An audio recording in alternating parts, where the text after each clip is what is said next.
Jewel. There's a lot of excitement around for this. The card is pretty stacked tonight. There's quite a lot of stuff for us to talk about in regards to matches that we've got coming up. We've obviously got King of the Ring semi-final with Xavier Woods taking on Jinder Mahal. We've got Big E and Drew teaming up again against the Dirty Dogs. I had to double check that this wasn't a hangover from last week. So I'm sure they did that last week as well, and I'm sure it didn't go very well. So I have no idea why they're doing it again. But the preview said that they were doing it again against the Dirty Dogs, so not overly excited about that. But yeah, Big E and Drew versus the Dirty Dogs. Charlotte versus Bianca Belair. So apparently the Women's Championship is on the line tonight. Now, we know that Charlotte is going to go over to SmackDown. Bianca is going to stay on Raw. There is a good chance that Bianca might win the title here. This would be a way of getting the belt off of Charlotte.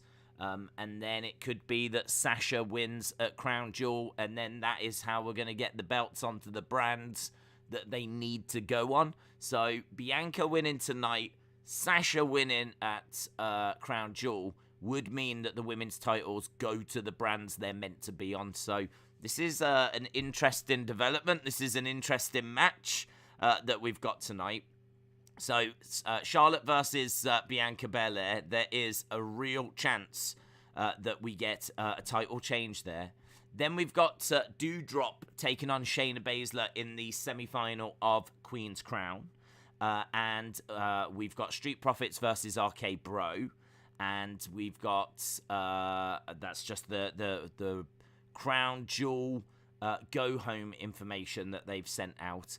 There's more, obviously, segments than that. There'll be some promos as we build towards Crown Jewel. We saw a couple of promos on SmackDown from Edge and from Seth, building towards their match. I'd imagine we're going to see a lot from Becky and Charlotte and Sasha. It's not Becky, Charlotte, Sasha, is it? It's Becky, Bianca, and Sasha. I'm sure we will get promos from those three as we build towards their match. I'm sure we'll get something from Big E and Drew. I can't imagine if they are teaming together tonight that it's all going to be wonderful and there won't be any drama. I'd imagine there's going to be plenty of drama. So, yeah, that is the preview for tonight. And as I said, it looks quite exciting. I'm pretty down for it. I think as Raws go, that one actually looks like it's got a little bit of something about it. And I'm probably most excited for that women's title match. I think the women's title match looks like it's going to be quite spicy, quite interesting. So we'll see. We'll see how it goes. Days, talk about AEW beating SmackDown in the demo. I did not see AEW beating SmackDown in the demo. Where's that from? Mr. Start, but have you seen the Bischoff podcast commenting on AEW and Tony Khan? I have not. What's the info there? Can they coexist? LSW, are you stealing Austin's lines now? Respect. Nothing but respect for that. What's the thoughts on Strowman news? I tagged you on Twitter today. What is the Strowman news? That he's going to Impact. Is that the Strowman news that we're referring to? Strowman going to Impact, I think makes sense. That's probably where I was expecting him to go the most. I think if he was going to go to AEW, I don't know when his no compete is up. It might even have been up because he did the free the narrative thing. So, and I'm sure he was released before Bray. So, because Bray was released just on his own, wasn't he? So, yeah, I kind of think that I was expecting him to have shown up in AEW by now if he was going to go there. I don't know. There's not been much enthusiasm from AEW fans to get Braun. So I kind of think that Impact would be a good place for him to go to. It's where the likes of Big Cass has gone, and it's where the likes of the Iconics have ended up. It's where even Zack Ryder has gone to Impact. So I mean, Impact it's not bad. It's not a bad place to go. They're probably the third biggest promotion. Obviously after WWE and AEW, then you've got Impact. But yeah, there was something about Braun that I wasn't sure that AEW would be that interested in. I think they tend to look at you either need to be really amazing in ring, right? You need to be someone that's going to give like Kenny a match and give Adam Cole a match and give Jungle Boy a match. Like, you need to be either really good in the ring or you need to have a really strong character. And I don't think that Braun Strowman had either towards the end. I thought when he was in the Wyatt family, he looked very good. And I enjoyed his work when he was with Bray. But I think when he strayed away from that and went solo, at first it was good because he was flipping over ambulances and all of this and just destroying everything, and like he looked amazing. And then the train stuff came in. Do you know what I mean? Then the get these hands came in, and then they kind of PG'd him. And at that point, like, it kind of really lost its momentum, ironically. You would think something that was based after a train would have plenty of momentum, but unfortunately, I don't think that, for me, Strowman kind of really did start to slow down, lose his way, lose his appeal. He needed a refresh. He needed a new kind of gimmick of some sort, or new character, or a new twist or something, and yeah, it just didn't really work out now. You do wonder if AEW might look at it, and he can wrestle, and he's certainly got a great size. They don't have, other than Big Show, and maybe like Junior Dos Santos, they don't really have anyone like Braun. I think Braun would tower over Jake Hager. Wardlow is certainly wider than what they are, is bigger than what they are. I can't really think of anyone other than Big Show that's the size of Braun Strowman in AEW, so I did wonder if they might take him for that reason, but no, seemingly is Impact bound is the reports that I saw, so that'd be good. I mean, if he could go and, do you know what I mean, find himself, create a character, or with Impact come up with something, he can very quickly get back on people's radars. This isn't like the end for him. It's not like he's going to go to Impact and just slowly fade away. Like, you could go to Impact and do some stuff, and then, AEW might have a little look at you again. WWE might have a little look at you again. Obviously, the broken stuff, the broken Matt Hardy stuff in Impact and TNA was caught fire. And look at that, what that led to. It led to one of the biggest returns ever at WrestleMania 33, ultimately. So, yeah, I think I think that it's not the biggest surprise in the world. Let's put it that way. Farmer's Son, shout out to you. Said, Days, how are you? What WWE replica belt would you buy off WWE Shop? What replica would I buy?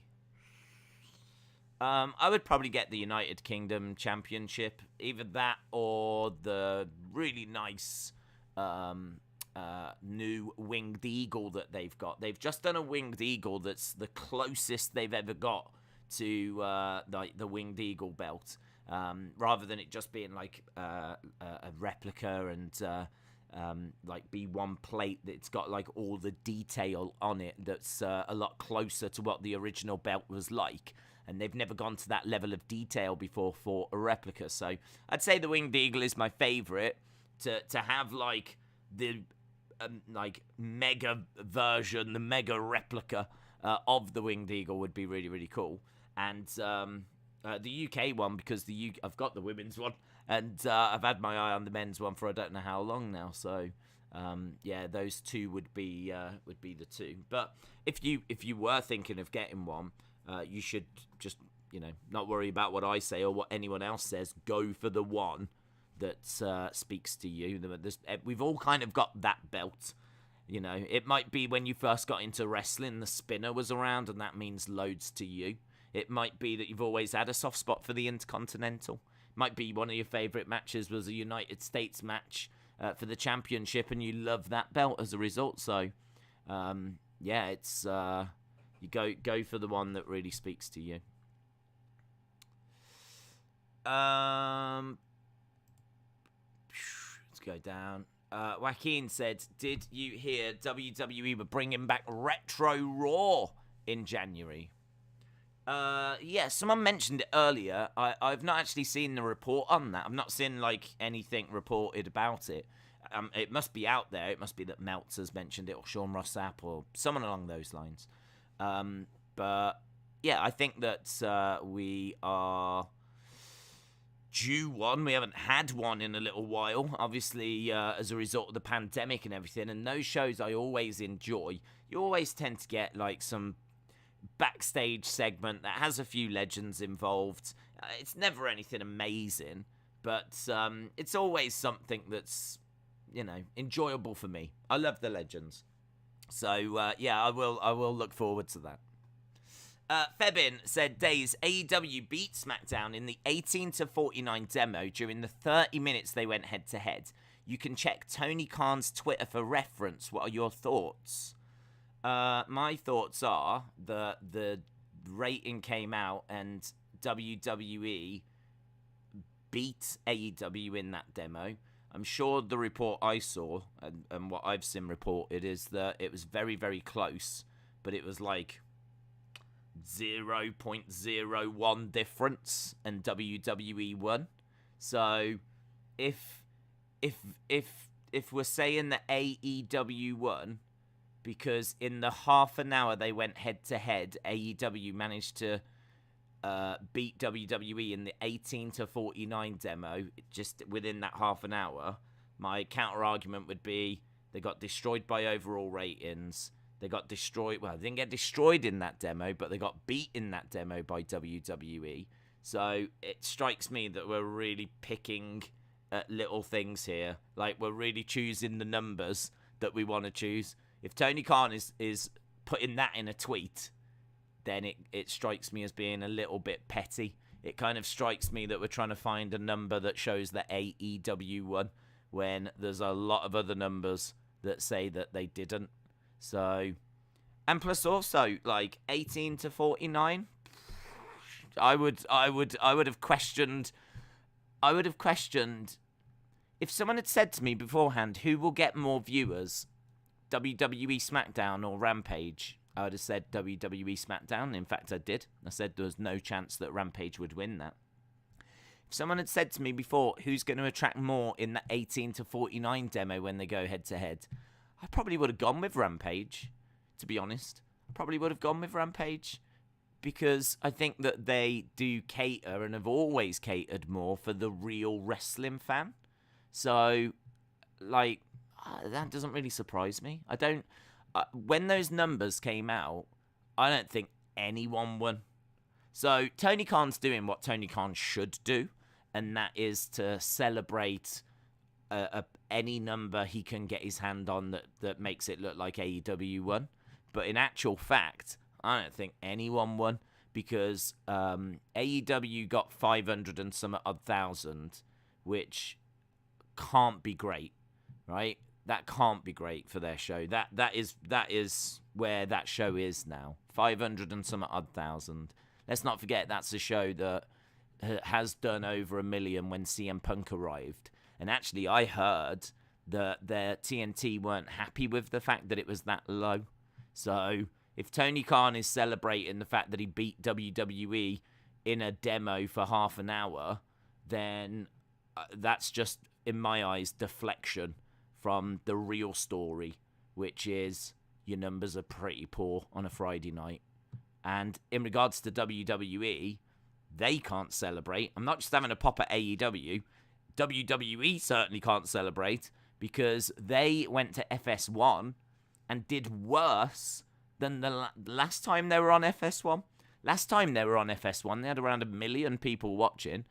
I think it was like around 800 and some odd thousand to 1 million. This time they've done about 750 or something. They've gone down from the last time they were on FS1. So WWE have got nothing to celebrate about here, right? They went on FS1 and it was rubbish. Like, they booked a really strong show. I was expecting a much better number for WWE. So I thought the WWE number was very underwhelming. I think that AEW's number is kind of in line with where it's been. There's no upswing at all. They lost in the demo going head-to-head with, well, up against WWE. WWE managed to beat AEW in that all-important demo. The demo that everyone raves about. WWE won. And so Tony now is having to go, yes, but, hang on. If we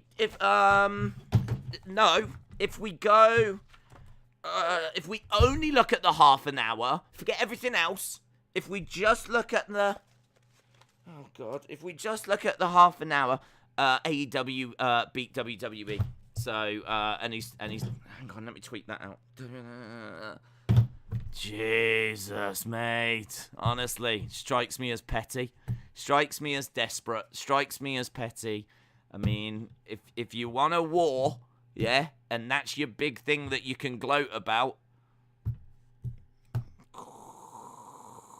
No one won. I'm not defending. I'm not waving the flag for WWE. WWE didn't win. I'd be ripping into Vince if Vince had just done it. If Vince had tweeted out that WWE had won, I'd soon lay into them as well. But Tony brings this criticism on himself by jumping onto Twitter and celebrating and making out like these numbers are the greatest things and all of this, and celebrating the fact that AEW victorious. AEW fans, they're going to lap it all up, aren't they? Of course they are. But the truth is, like, somewhere in the middle. As always, the truth is somewhere in the middle. For me, as a little bit more of a neutral, no, when them numbers came out, my first reaction was, no one won. No one won. So, WWE will spin it, yeah? Tony will spin it. The companies are just going to both try and do whatever they can to claim that they were victorious. It's business. So those are my thoughts. My thoughts are that it's business, and they'll spin those numbers. They'll spin those numbers the best way they can. Ricky said, Days, are you going live for Impact Bound for Glory? No, bud. No. Nothing against Impact, but we don't tend to do Impact. We don't do it each, like, weekly. And I would touch it if, like, AEW were involved. Because I'd be interested to see how their superstars interact with Impact superstars. Like, I'm still waiting and hoping for that kind of big pay-per-view where you get Impact versus AEW. I'm still waiting for that. I thought we were going to get that, actually. And there was a lot of excitement when their relationship came out, like, at the end of last year. And it turned out they were working together. And I think a lot of people's imaginations started to get away with them, where we started to kind of book that sort of a show. And we started to book that kind of a card. And we were, like, trying to work out who could go up against who and all this kind of stuff. So I'm very much interested if that show happens. But to my knowledge, it's not. So I don't know the card for Bound for Glory, but I'm certainly not aware of a load of AEW stars being on it. And as we said, we don't watch, like, Impact each week, so no, that's one that we will miss. But we do have a busy weekend because it's the last fight night from UFC before the big pay-per-views come. There's 2 pay-per-views from UFC that come in a row. So we've got UFC 267, which is, it's big. It's got a couple of title fights on it. And then even bigger is UFC 268. So we've got some big weekends coming up. So this weekend is just the starter. This weekend is just the last fight night, but it's got a great main event with Costa versus Vettori. Both of those have gone to challenge Adesanya. Both have lost. So now they're taking on each other. to kind of see who's going to stay in the run-in and who's going to fall even further away from the title. It's a big fight. So Costa versus Vittori, I'm really excited for. I think the rest of the card has got a few interesting fights on as well. So this weekend looks quite good for UFC.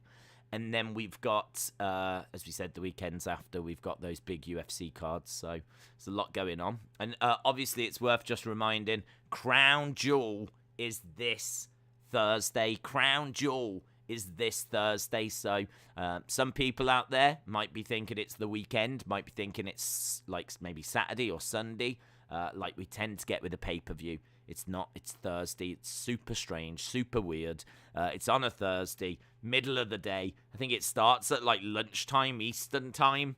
So we will be live for that. We will be starting early as well. We'll be doing, obviously, the kickoff show. We'll probably be live about an hour before the kickoff show begins. So big card. Really looking forward to it. And that is this Thursday. WrestleVotes tweeted, numbers and demos is a hot topic backstage. Yeah, it will be. It was one that people were really waiting for because it's the it's the war, isn't it? It's the Friday Night War. So it's one that people really will be talking about and going over, and Tony will be analysing it in detail, clearly. And Vince will be doing the same. As I said, both companies will spin it to show that they won. I don't expect really anything from WWE. I don't expect like a tweet or a statement or anything like this. But I suppose I shouldn't be surprised that Tony tweeted something because he was very public about saying he was looking forward to beating WWE. So he had to find something. Because he had been very, very public in saying that he was looking forward to beating them.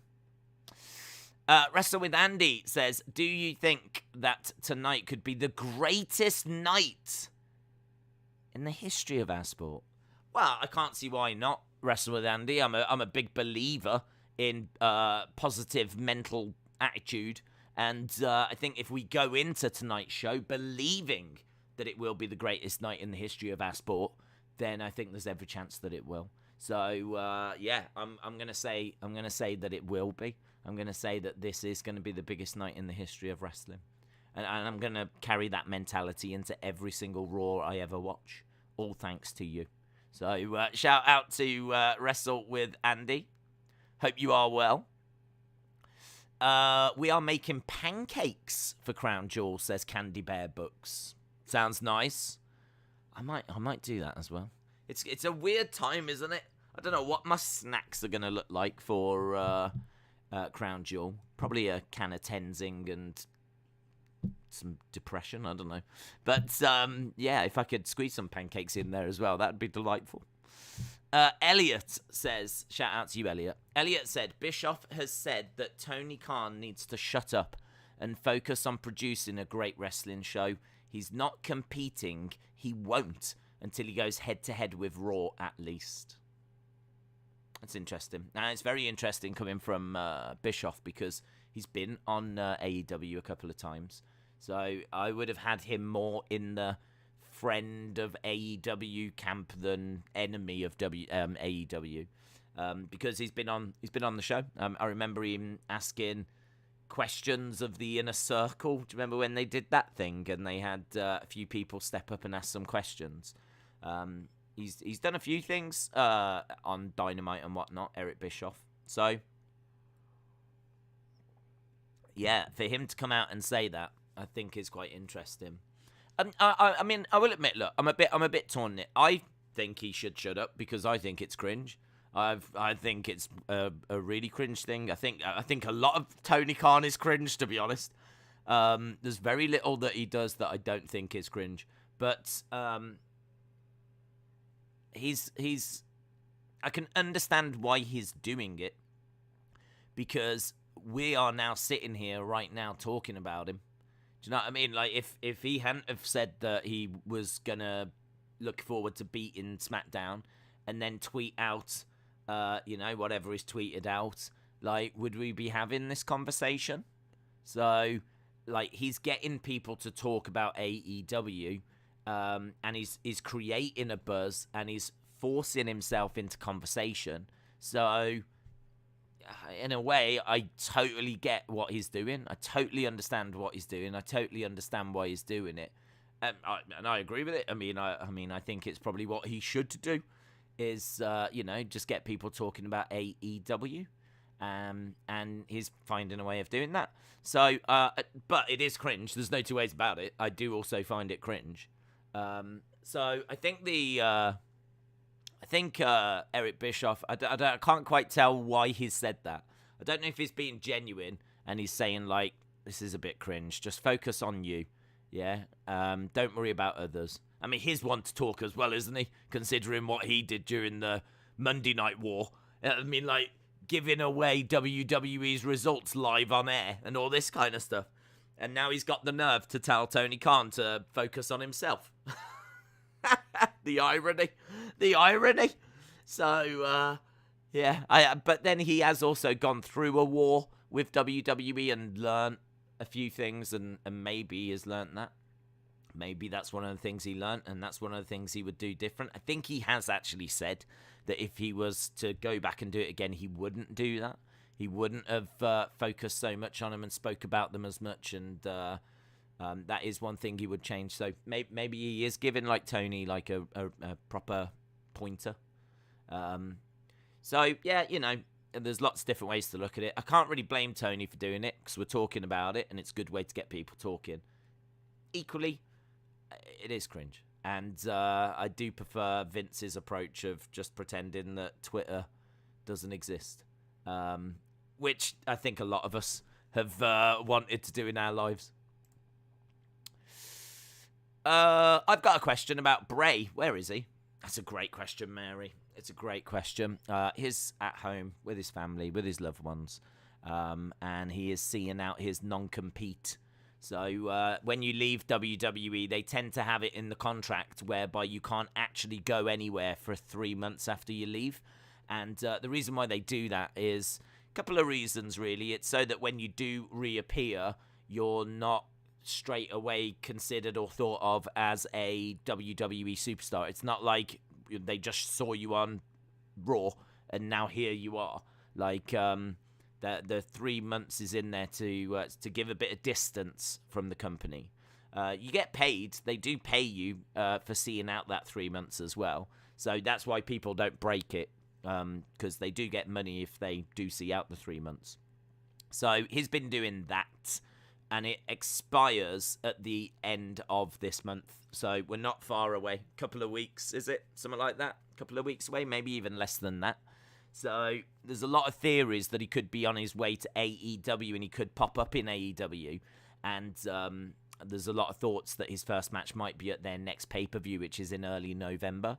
So we did a whole live stream about it yesterday, and a big shout out to everyone that joined us for that live stream, because it really wasn't planned. It was literally a decision of, do we do a retro watch-along where we go back and watch an old WrestleMania, and we've done those before, or do we do something a little bit different? And what with us being quite close to when Bray might be returning, and what with there being a little bit of news around as well, with things being said and a few, tweets being sent as well, there was just enough there whereby, I could do it as a video, or we could really get our teeth into the subject and we could really give it some time. And we ended up doing over a 2-hour stream. 2 hours yesterday, just talking about Bray and about some of the things that have happened and some of the rumors and why we think some things went the way they did and what we expect to happen in the future and what kind of character we would like to see when he returns. Can he be the Fiend when he comes back? What the WWE have the rights to? What is the latest news? What are the latest rumors? What were the tweets that were sent? Why were those tweets sent? Like, we broke through a lot of stuff. If you're a hardcore Bray Wyatt fan, I think 99% of it is stuff you would have known. But there was like opinions and theories and thoughts and things mixed in there. I thought it was really, really interesting, and not just because of the things that I was saying, but because of what you lot were saying and some of the points that you lot were making. I thought it was really, really interesting. So really enjoyed doing that, and I'd be open to doing it again. Not always for Bray. I'm quite happy to do another one about Bray if it feels like it's warranted and it's needed. But I just think like a standalone stream, because this hour that we do before, I love these, you know, kind of going through, getting your thoughts, seeing what you lot are saying, answering a few questions and theories, and I just love it. This is one of my absolute favourite parts of the week. So I do love doing these. So that it was kind of like what that was all about. So yeah, it was good. If you joined us for that, I hope you enjoyed it. If not, it's still there. You can check it out and use it as a bit of a podcast or something. A couple of hours long, all about Bray, and yeah, it's good. Really enjoyed it. So that's where we believe he is, but we're gonna have to wait and see if that's true. James Chadwick loves all wrestling. James Chadwick says Impact's Ace Austin and Gia Miller home was burnt down today, but thankfully everyone got out safe. I mean, we could make a joke about, is that a wrestling story, all that kind of stuff, but that actually sounds like it's quite serious, and so we won't make any jokes about it. But thankfully everyone's all right. I don't know who Gia Miller is. I've seen Ace. I know Ace Austin. So yeah, that's awful. That's awful. Have they said how, James? How was it? What was it? Was it arson? Was it left the stove on? Was it what was it? Anna said, happy 31st birthday tomorrow for Wes Heron. Wes Heron, a big part of this community. Normally stoned. I don't think he knows he's part of this community. I'm pretty sure he joins us without really realising he's doing it. I should imagine he wakes up in the morning, completely forgets that he was even on these streams. But a big shout out to Wes Heron, who I should imagine is absolutely off his face right now, and he won't even remember me saying this. So happy 31st birthday, though. I've said it. It's out there, and I hope that you have a lovely, lovely day. I think I just saw Brett O live as well. If I did, then hello. Hope you're well, mate. Hope life's treating you well. Mitchell said, Days, are you going to cover the Winter Olympics? I would like to, yes, because we did the summer ones and they were a lot of fun. They did almost kill me as well, but I am definitely open to doing it. How much we do, I don't know, because I don't know at what times it's on and how it'll work. Like the summer ones worked really, really well because they were on at night. So that meant that, like, you know, if Raw was on, we could watch Raw. We might miss a couple of things, but as soon as that was done, we could go straight into the Olympics. If the Winter Olympics are on in the day, that could be a little problem, because that means we're watching the Olympics in the day, and then we've got the wrestling on the night. And all of a sudden, then I have to try and figure out when I'm going to get some sleep. So I do want to do it. I'm very interested in doing it. I think we all know that bobsleigh is my sport. If I was going to go on to do any kind of sport, I think it's bobsleigh that's calling me. I think we all know that. And so, yeah, I would like to watch it. But I need to have a look into it and get it properly planned. Thankfully, it's not until 2022. And honestly, I don't even know quite what I'm doing next week. So it's a long way away. Like, the amount of time I actually had to plan for the Summer Olympics was surprisingly short. Let's put it that way. This was not like months of preparation or anything. It was like literally a couple of days before. So I'll probably take the same approach with the Winter Olympics. Who knows? I might even qualify for them myself, so I might not be able to stream them. Vibe Fan says, my dream match is Shawn Michaels versus Ricochet. That would be an awesome, awesome match. Although, I've got to say, and people are going to hate me for it, but Shawn Michaels is looking old, man.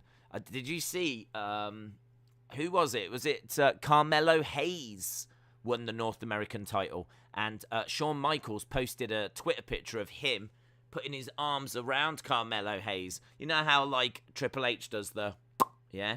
Well, obviously Triple H can't do that at the moment because he's not very well. So Shawn is kind of, I think, you know, pulling a lot of the strings behind NXT 2.0. And so he put a picture of him with Carmelo Hayes. And wow, he's really starting to look quite old now, Sean. He's really starting to look like, I think maybe because he's not an active superstar anymore. I've seen that he's still like doing yoga and stretches and all that kind of stuff to try and keep his body in like some sort of shape. He's still working out, but you can just see that like, I don't think we can call him the Heartbreak Kid anymore.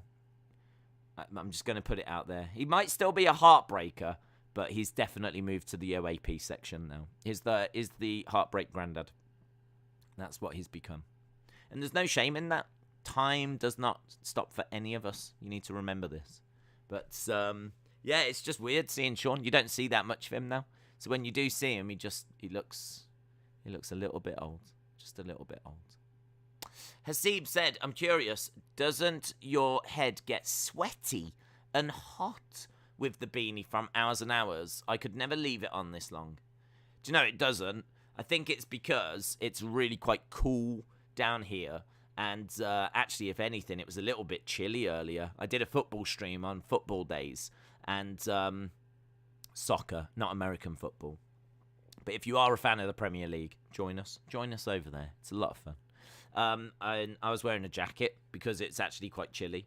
So it can be a little warm in the summer sometimes. But honestly, down here, it's absolutely fine. Days, what would your dream match be? It could be between company brands, blah, blah, blah. I would love to see Nakamura versus Omega again as they killed it in Japan. And that match at Mania would be insane.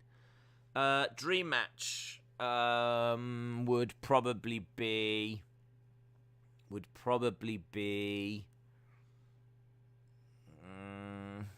well, the one that comes to mind straight away is Roman versus Volta. That comes to mind. If you can book it right, I would like that. I mean, there's probably some people in New Japan that I would be interested in seeing, like Okada, but I wouldn't know who I would want Okada to go up against.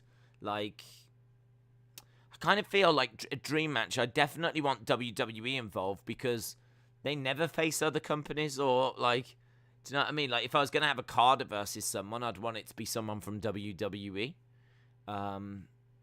Because I think there's a chance you could get it in AEW. Wouldn't surprise me at all if you get Okada versus Omega again.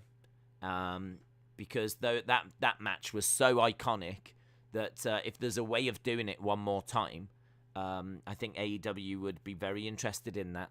And if they do have some sort of relationship with New Japan, got to think that that's, something that they would explore. So I think there's a chance that we could see that. But I don't think there's much chance of seeing Okada versus... Well, I suppose Okada versus Bryan Danielson would be good. But again, there's a good chance that we could get that now.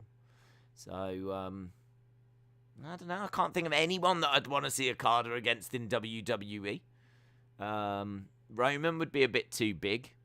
I'd want someone a bit smaller, so it'd have to be someone like AJ. But I don't really feel like I need to see that match. Probably dream match Roman against Volta. Go with that. Roman against Volta. I know it's WWE, but I have no idea that I'll ever see it. I don't know that I will ever see that match. And I think if it's booked well, if it's like Bloodline versus Imperium and the blow-off is the two leaders go up against each other, I'd be so down for that. That would be amazing. Farmer's Son said, can I get a blue spanner next to your name? Sure. If you go to the emojis, you should be able to... I don't think it'll be blue. But you can get a spanner, put it next to your name. I think William Hensey used to do that. And he used to stand out. And as a result, everyone now thinks he's really cool. And it's only because he used to have a spanner next to his name. Liv and Zelina Stan said, Days, did you see that Rhea lost her gear and title in El Paso, Texas? I didn't see that she lost a title. What title is it? The women's tag title. It doesn't matter, does it? It's probably for the best. Who stole it? Who wants that? Who has stolen it? You'll only get about £2.50 on eBay for that. Who in their right mind is stealing the women's tag team championship and thinking that's a good idea? I mean, honestly, now, do you know what? Whoever has stolen it should be forced to defend it. Whoever has stolen it, they should have a tracking system in there, and they should track it down, and they should make them defend it. I would watch that. I would so watch that. That's my dream match. My dream match is I want to see a women's tag team championship match. I want to see on the other team, I want to see Shayna Baszler and Nia reunite one last time, once more for the road. Shayna Baszler and Nia Jax uniting together to take on Nikki ASH and Pablo, or whoever he is, Jose Gonzalez, who has decided to steal Rhea's stuff from El Paso. Yeah. He's now got the women's championship, and now he has to defend that title in Saudi Arabia, of all places. Fly him over, because it's going to be a he. It won't be a woman. Women never do anything wrong. It'll be a guy. A guy definitely stole it. So now he should be forced to defend it over in Saudi Arabia. That'd be brilliant. Either that, or he gets in trouble with the police. That's his option. You can either get arrested, right, and get in trouble with the police, or you've got to go over to Saudi Arabia and defend the belt. Oh, my God. Who wouldn't want to see that match? Who wouldn't want to see that match? Farmer's Son said, I meant like Austin in a blue chat. Listen, Farmer's Son, you don't want to be anything like Austin. Never. You've really, really set your standards way too low there. Way too low. You're better than that. You're better than that. At no point should you ever turn around and say, I want to be like Austin. I mean, there's people that have, gone to therapy for things like that. Have a word with yourself, yeah? Come on, you're better than that. James Chadwick loves all wrestling. I don't know why I have to say the whole thing, but I do. I just tweeted you what Gia Miller tweeted, and there's pictures with it as well. Okay. I will have a look at those pictures. Thank you. Did someone say I missed some other super chats? I did not see those other super chats. Does it have super chats anywhere? I don't think it does. If I did miss any, then apologies. I didn't see them.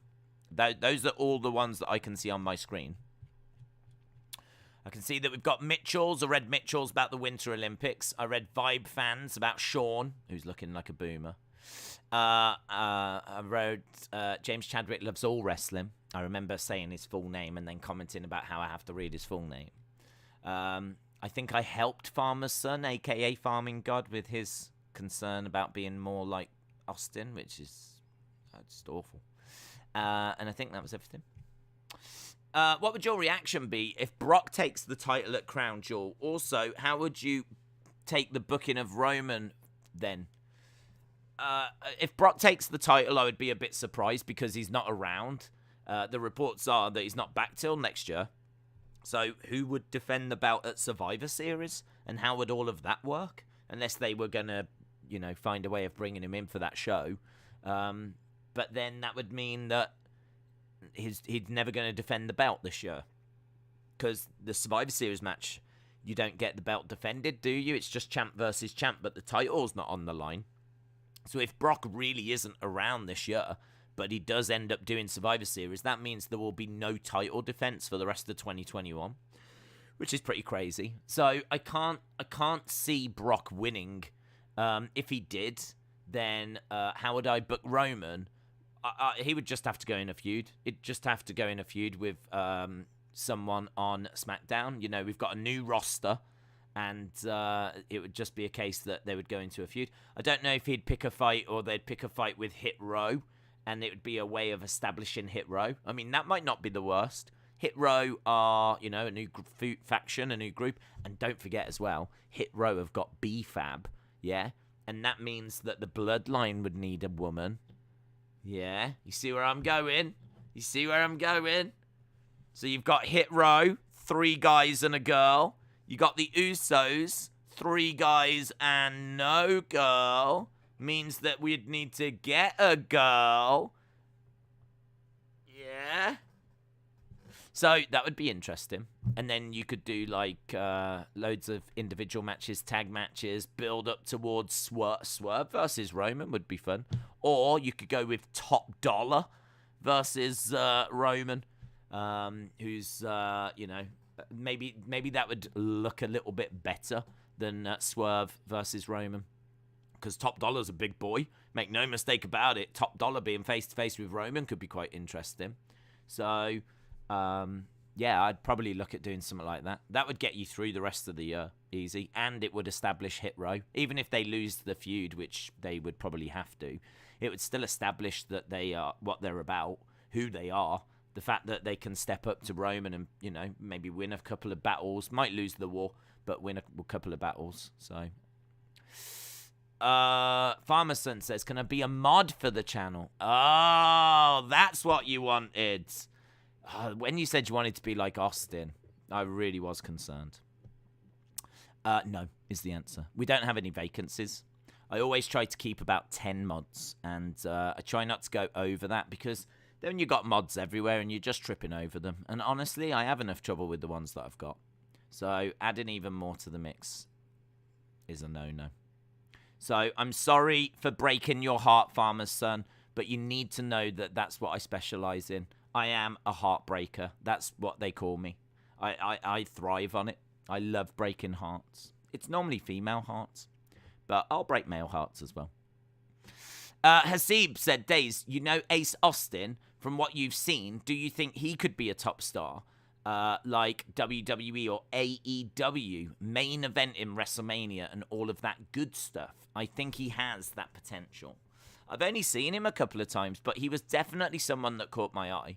He was definitely someone that I looked at and thought, yeah, he could do some stuff. He could go somewhere. I only saw a couple of pay-per-views, and I was very, very impressed with Ace Austin. He's does a lot in, or did a lot in the X division. That I'm sure he was having X division matches when I was watching him. He might still be, I don't know. But I do think that Impact's X division is probably the main thing that I would tune in for. It's probably the main thing that if I was going to watch Impact, that's what I would probably watch Impact for, would be their X division. And he seems to be, or was, a big part of that and a big reason. Great wrestler, really fast in the ring. He would fit in really well in AEW actually, but the only problem with him is I can't remember him being that big. And we all know that Vince prefers your Brock Lesnar's, your Roman Reigns's. So, I don't know. Do I think he'd be a big star in WWE? I'd have to see him again and see how tall he is. To be honest, to be completely honest, if he's not that big, he's going to struggle, isn't he? I mean, that's just the truth. It's just the truth. I mean, when you've got Karrion and you've got Brock and you've got Roman and you've got Bearcat Keith Lee and you've got all of these people, like an Ace Austin might get lost in the mix. Edward said, please read Days. Dude, hope you are well. Thoughts on the show tonight? Are you looking forward to it? I am looking forward to it, yeah. I am looking forward to it. I think that tonight's show is, it's a go home. So I wouldn't expect too much. But I have already said to Wrestle with Andy that I think this could be the greatest night in the history of wrestling. And obviously we've got semi-finals for the King of the Ring and Queen's Crown, so that's cool. And we've got a title match where I think the title might change hands. We might see Charlotte losing that belt to Bianca, so that could be very interesting. So I am actually looking forward to tonight. Sometimes you see the card and it's all just like Mansoor and Ali versus whoever. Do you know what I mean? Like T-Bar and Mace, and you're like, oh my god. But I don't really feel that way about anything that's been announced. I think everything that's been announced looks quite interesting. Maybe with the exception of Big E and Drew versus Dirty Dogs, because I think we got that last week. So haven't got much of a desire to see it again. So I'm surprised they're doing it again, 'cause, like, Big E and Drew, as Austin has said, just cannot coexist. So why are they trying to force them to coexist again? Why are they forcing coexistence? They can't coexist. We've learnt this last week. So WWE is desperately trying to make them coexist. So, yeah, I'm looking forward to seeing how it plays out. But it is a go-home, so whatever your expectations are, maybe just knock them down a couple of... Because it's all about Thursday, innit? It's all about Thursday. It's all about that bass. Cesar said, I think Charlotte versus Bianca is on the card tonight. Alex said, Days, did you hear what Bischoff said about Tony? He said Tony needs to shut up, and the same to the talent. Tony said he isn't going to make the mistakes Eric made, and Eric said you have invented mistakes. Yeah, we touched on it. I still stand by the fact that I'm a bit torn, to be honest, because I think it is cringe, and I don't know that it's going to do a very good job of... I don't know that if you were on the fence about AEW, yeah? So say if you're like, I don't know, like AEW, they're doing all right. I hear some buzz about them, but I don't know. If you're on the fence about it, if you see that from Tony, it's probably going to make you go, no, I don't want to watch. I'm not interested. Because it's cringe. It doesn't come across as cool. It doesn't come across as like a company that's doing something different. It's going out on its own. Do you know what I mean? Like, it's not the cool alternative to WWE. It's trying to battle WWE. It's trying to, do you know what I mean? Shout about ratings and go off on Twitter and all this kind of stuff. So I kind of think like he probably should shut up because it does look cringe. But then equally, I think that it plays to his fan base. Because I do think a lot of the hardcore AEW fans are anti-WWE, so they're gonna lap it up. Yeah, it's like milk to puppies. They're suckling from his teat, so they'll be enjoying it. And also, I think that it's getting us talking. You're the second or the third person to ask me about it. So, do you know what I mean? We've spent a good chunk of this stream, this WWE Raw stream, talking about AEW, and part of that reason is, yes, the ratings, but also because of what Tony has said. So in a way, Tony, he's being quite clever, isn't he? He's being quite clever. He's being a clever man. So, yeah, I'm a bit torn on it. I kind of think, yeah, he should shut up, but then equally I think, oh, well, everyone's talking about it, so fair play. Days, how about Okada versus Johnny Wrestling? I'm pretty cold on John Morrison at the moment. I think his booking has been awful. If he was doing some interesting stuff and I was like really on board, then I would be like, I'd be a lot more. Oh, hang on, no, you're talking about Johnny Gargano, aren't you? There's too many Johnnies around. I was thinking like Johnny Wrestling, Johnny Nitro, Johnny Mundo, Johnny Gargano. Yeah, actually, that's interesting. That's interesting. It's a good shout. I really like Johnny. Again, though, he's been doing like the way stuff. I can't even remember the last time he had a match. I think if he was to come back and do some stuff, then you could. That would be quite interesting. Yeah, I could be down for that. Yeah, put me down for one of them. James Chadwick is loves all wrestling or whatever you're called today. Put me down for that. I'll go for one of them. Anna said, Anna, shout out to you. Anna Doors, shout out to you. If you could go back in time, I would have the streak kept intact and then Taker versus Fiend, WrestleMania, where Fiend cements his legacy by beating Taker. I regret the fact that we didn't get that match. What are your thoughts? Fiend versus Taker. And Fiend cements his legacy. So you would have... you can't do that, though. You can't do that, and I certainly wouldn't give the streak to the Fiend. Because you're changing a lot. So, first of all, you're saying the Undertaker should have... you're changing too much. Undertaker shouldn't have lost to Brock, so we're changing that. Then, what about Undertaker's health problems? He looked awful after that match. That I would say that concussion is really changed him. That match, I think, changed Undertaker. I think in our eyes, because the streak was gone, but also his health concerns and his health problems really came out. No one was talking about Undertaker's health problems or how he was looking bad in the ring at WrestleMania 29. That it was not part of the conversation. But at 30, because the match was not that great and the streak was over and we thought Undertaker might be done, you know, there was a lot of talk about how the match at 30 didn't live up to 29, 28, 27, 26, 25, 24, like 30, because we found out because he got concussed. But yeah, it felt clunky. It felt strange. Like the whole thing just felt surreal.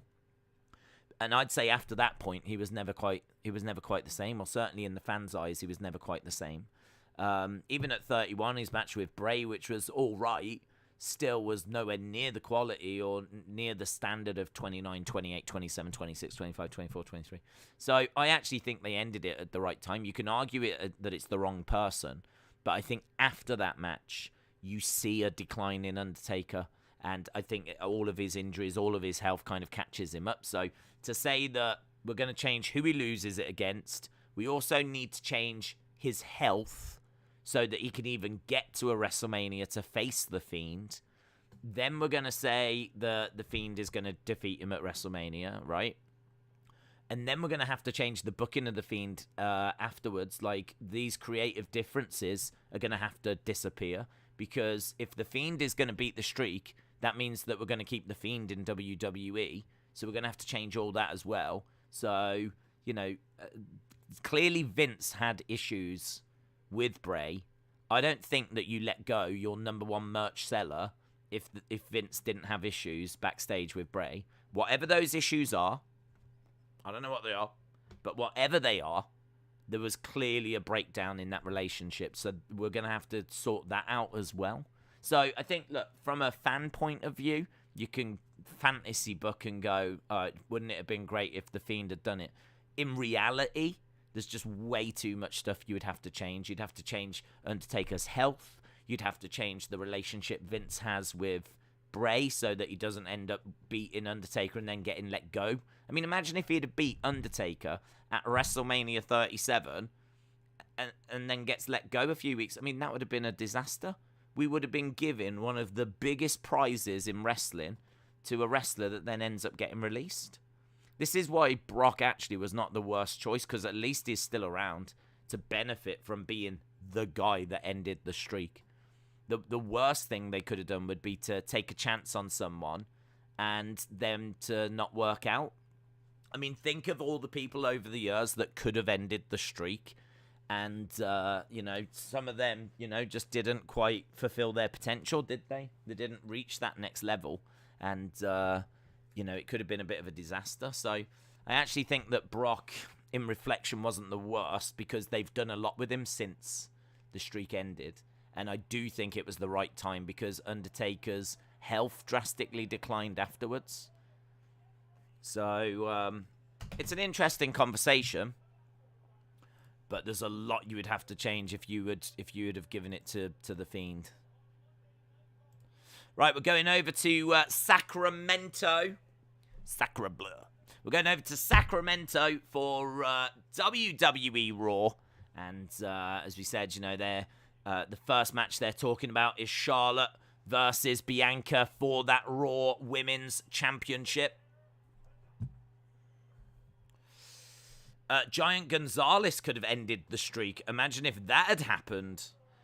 Brock wasn't a bad choice. You can argue that he wasn't the right guy, and it wasn't the right time, and there was better options, and there were certainly people that I would have took instead. But yeah, at least Brock is still around. At least Brock got like a real push from it. I mean, he went on to like decimate John Cena at SummerSlam. Do you remember they did that match? I mean, that was incredible. And then, like, you know, Suplex City came out of it, and you know, all of that kind of stuff. And it meant that Paul Heyman, for a good few years after, could go around and talk about how he conquered the streak and how Brock was the conqueror and all this. And, like, it just gave so much fuel to Paul Heyman that, yeah, I mean, Brock was a massive star anyway, and they managed to put a jetpack on top of him. So you can argue there was better people. Easily, you can argue there was better people. But I think there was also worse people. I think there was also people that would have been a poorer choice. Charlotte is in the ring, so we are starting off Raw with Charlotte. See what Charlotte's got to say. Dun, dun, dun, dun, dun, dun, dun, dun.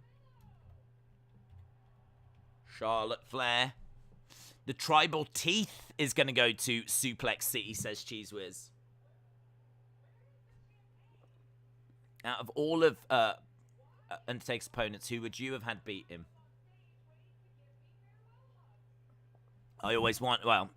From a fan point of view, I always wanted Shawn. Shawn tried twice and failed, and his career ended. I always wanted him to come back and have one more go. That third attempt, and for Shawn to be the one, and then for them both to retire at the same time. That's as a fan. As a booker, I would want it to be someone that could go on and use it and actually be propelled forward. So you could have made the argument for Bray doing it. You know, Bray could still have done it, but just the year after Brock. Don't forget, WrestleMania 31, it was Undertaker Bray.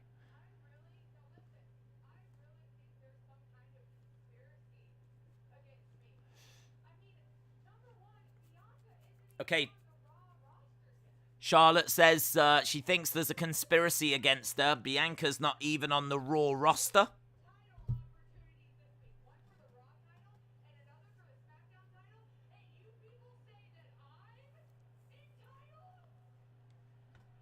Charlotte looks amazing, by the way.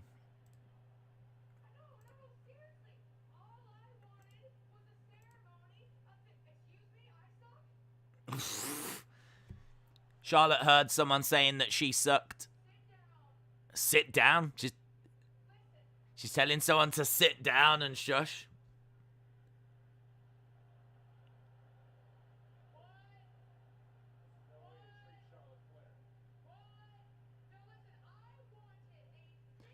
She's very good at, like, commanding the crowd. She's talking to the crowd, and the crowd will not interrupt her. And if they do, she will use it.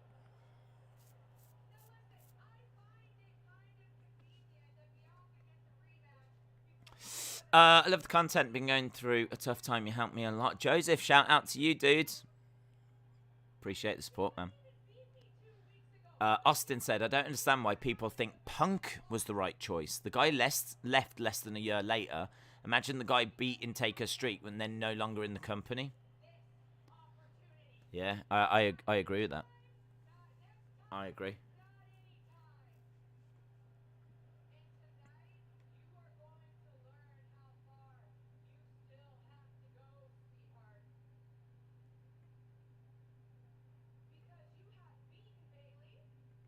You beat Bayley. You beat Sasha.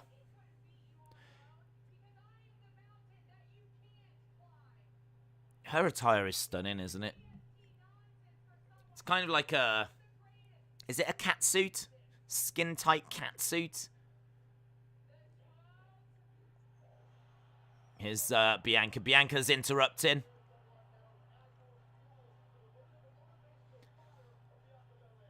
What's Bianca wearing? Is she wearing a catsuit? Oh my God, she's wearing a catsuit. Bianca's got a catsuit on that's got, like, roses on it. Swinging her hair around. A catsuit's in. Catsuits must be in. I don't have one. Maybe I should get one. She looks great. She's got the roses in her hair and everything as well.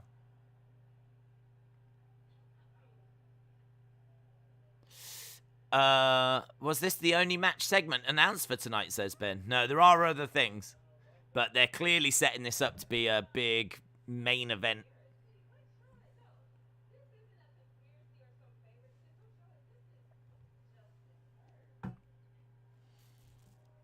Bianca said, this isn't a conspiracy. This is just deserved.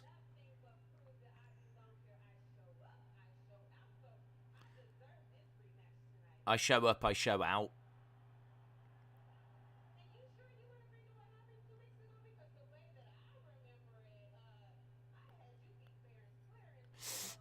I'm the creme de la creme. Chronic Effect, shout out to you. Bianca's looking hot in those flowers, says Real. Primo said Meltzer and Alvarez are reporting that Ruby Soho and Bunny tied Roman and Brock in the quarter 1849 demo, and Jericho is claiming that Bunny is head of the table. Cringe.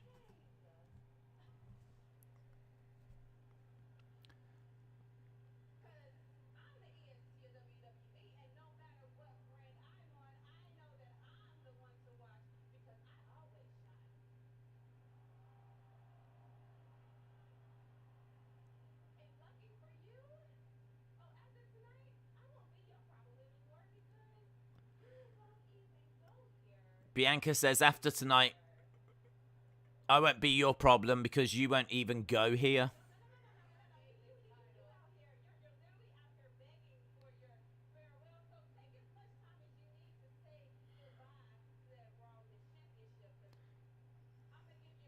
Take as much time as you need to say goodbye to that Raw Women's Championship.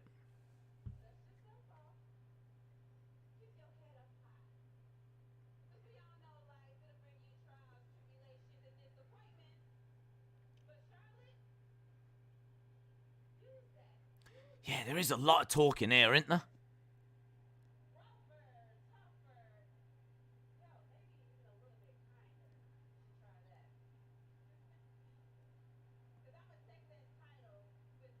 This is a lot of words without much impact. There's a lot of words being said, but there's nothing that's like, do you know what I mean? There's no witty lines.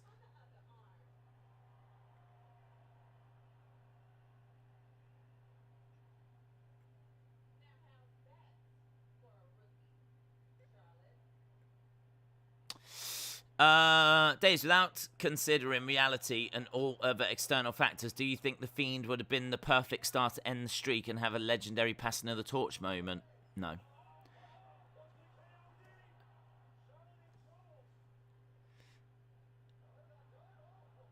Bianca handstands over and knocks Charlotte out the ring.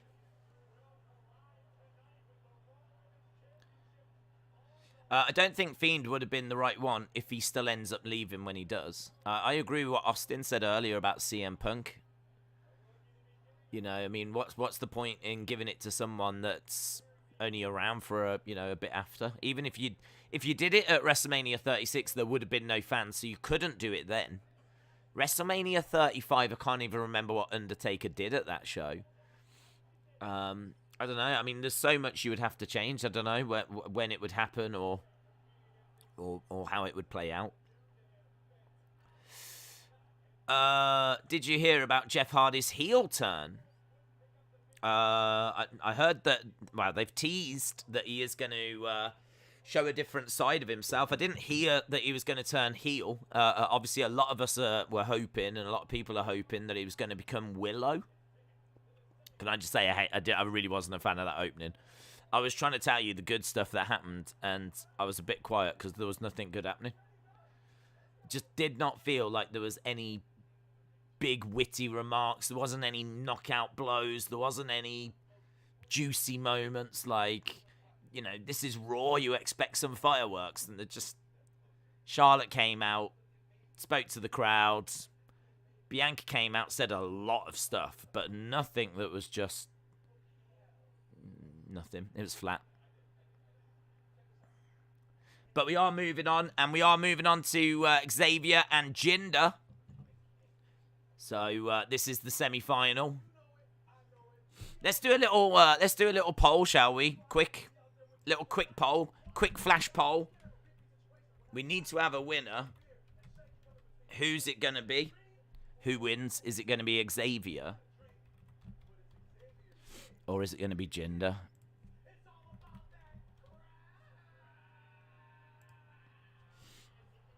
Who's winning?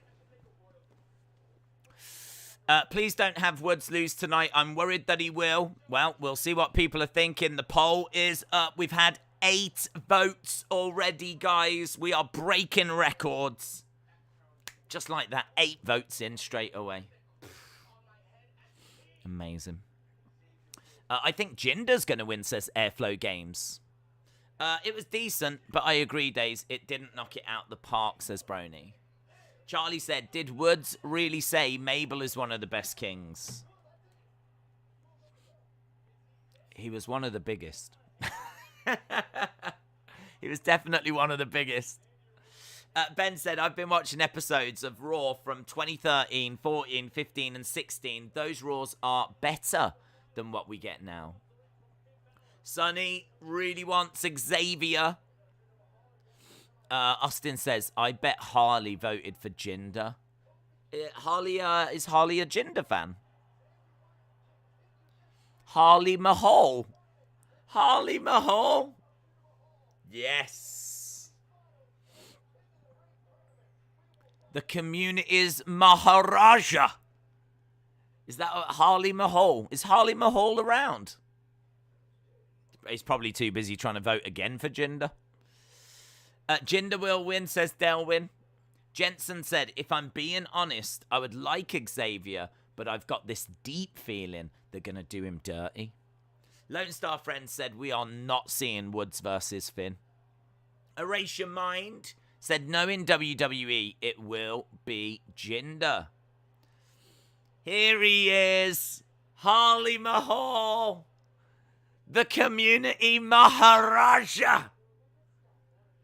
Harley Mahal says, nah, fam, nah. Conspiracy. I hope you, if Xavier loses, I've never said this before, but I'm going to jump out of my window. What, in celebration at your hero winning? Jinder winning is the smart choice, says LSW. If Finn is going to win the tournament, if he beats Woods in the final, fans will be inclined to boo Finn. That's true. It depends who they want to win, doesn't it? Face versus face is a weird one.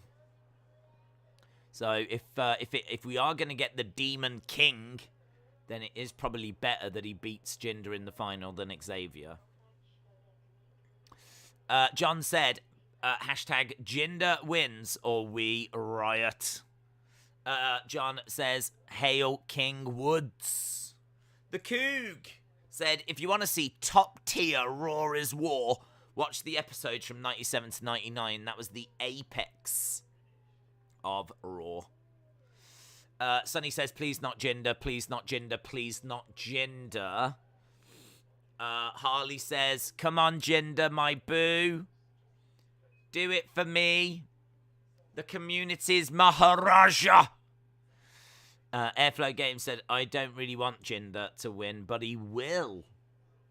Adam said, Mahal loses because he and Shanky are SmackDown stars. Beard Coach says, Jinder wins or he riots. Lol. James Chadwick loves all wrestling, said, Days, a few MSG shows have been... I did see this. I saw, yes. I really want to watch them. Old WWF Madison Square Garden shows have been... I saw they added 6. Yes. I actually thought that was quite exciting news. I mean, yeah, you're going right back to the, early 80s, I think they're from. And, yeah, I definitely want to sit down and have a watch them. Apparently they're in the old school part of the network, so that's me. I'm old school. I'm a boomer. Harley said, I knew there was a conspiracy. Absolute atrocious behavior. I'm telling on you. Who are you telling your spirit animal, Jinder Mahal, on me? Is that who you're telling? Who are you telling? Lots of rumours doing the rounds that it's Jinder with, he's going to have like a add to his faction. So it's going to be Jinder with Veer, Shanky, and Harley. Harley is going to be the third member of that group. The season premiere of Raw is next Monday. There we go. Next Monday, the game changes. The landscape changes. Days, despite what the poll results are, I think that Jinder will face Finn. We've had 259 votes. 259 votes. Get in your final thoughts. Here we go. You could be the next king of the ring. Let's end the poll. We're getting ready to end the poll. Get in your final thoughts. The Sacramento Kings, there they are.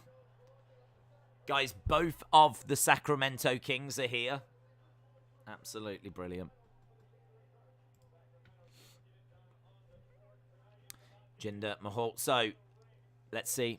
J14, shout out to you. Who wins? Xavier, 70%. Jinder, 29%. It's kind of like a 70-30 split. Shilov says Zelina should win. She has a King Corbin vibe. Shilov, shout out to you. This is not Charlotte. This is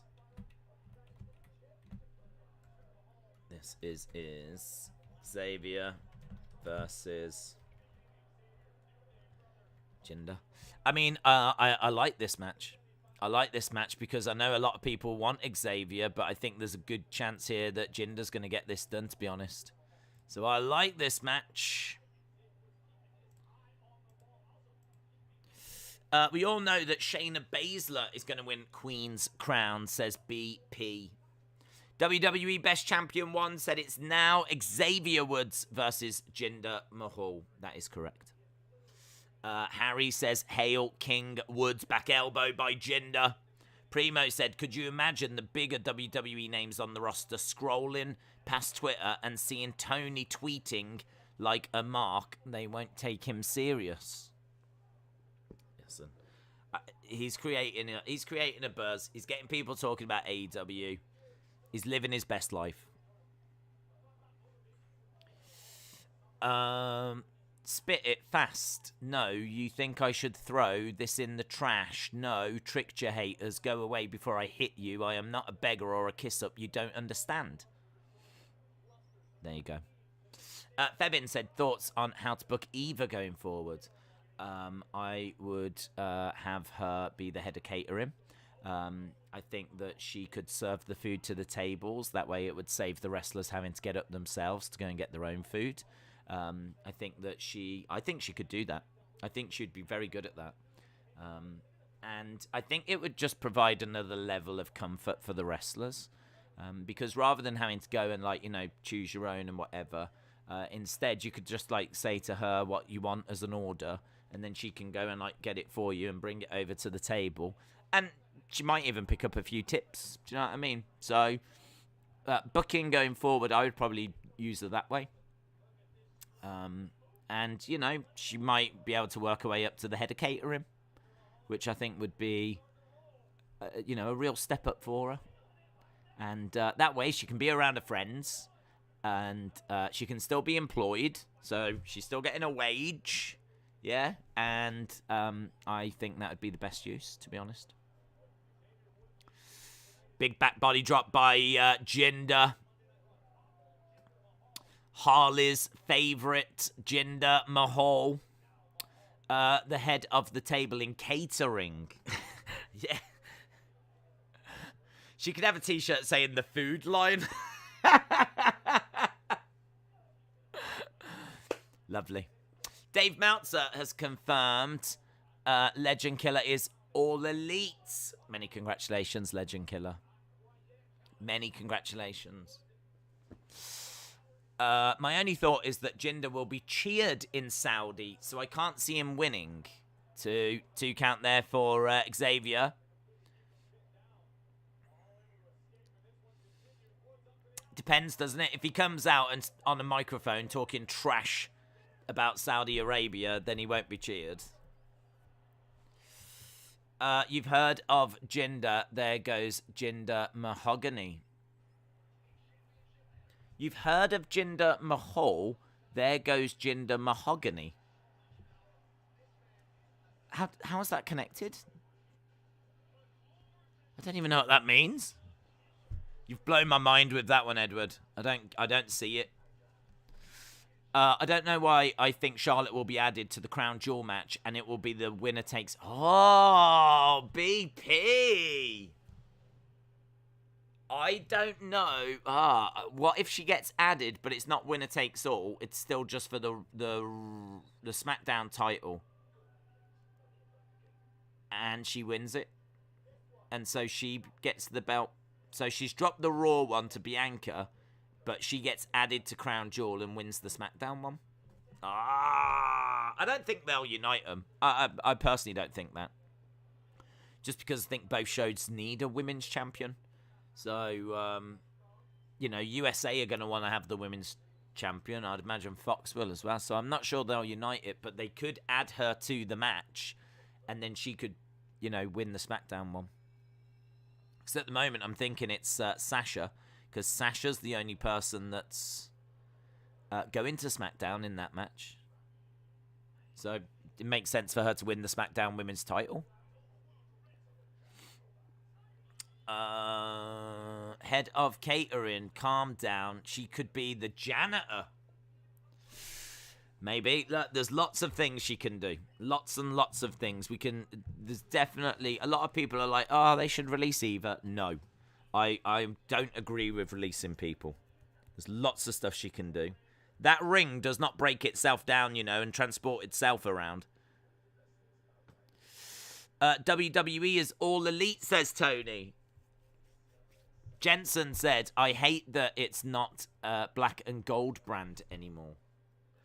Serge said, Days, I was thinking the same as they were talking in the promos. Title change and then add her to Crown Jewel. Febin said, did you see the New Day take a movie that's interactive, plays out according to the options that we choose? I've not gone on it, but I am aware of it. And people are saying it's all right. It's pretty good. I think it's for the younger members of the WWE universe. Well, I think, like, you know, if you want to give it a go, I'm sure you'll get something from it, whatever age you are. But I think it is more like, you know, wacky New Day kind of a thing. It's not like a horror film or anything. James Chadwick loves all wrestling, says, news came out an hour ago that several Premier League teams have blocked Newcastle from having new sponsors. How can they do that? How can they block Newcastle from having new sponsors? I don't get that. I don't get how that works. James Chadwick, what about like when men wrestle animals and like it's really cruel to the animal? Do you love that wrestling?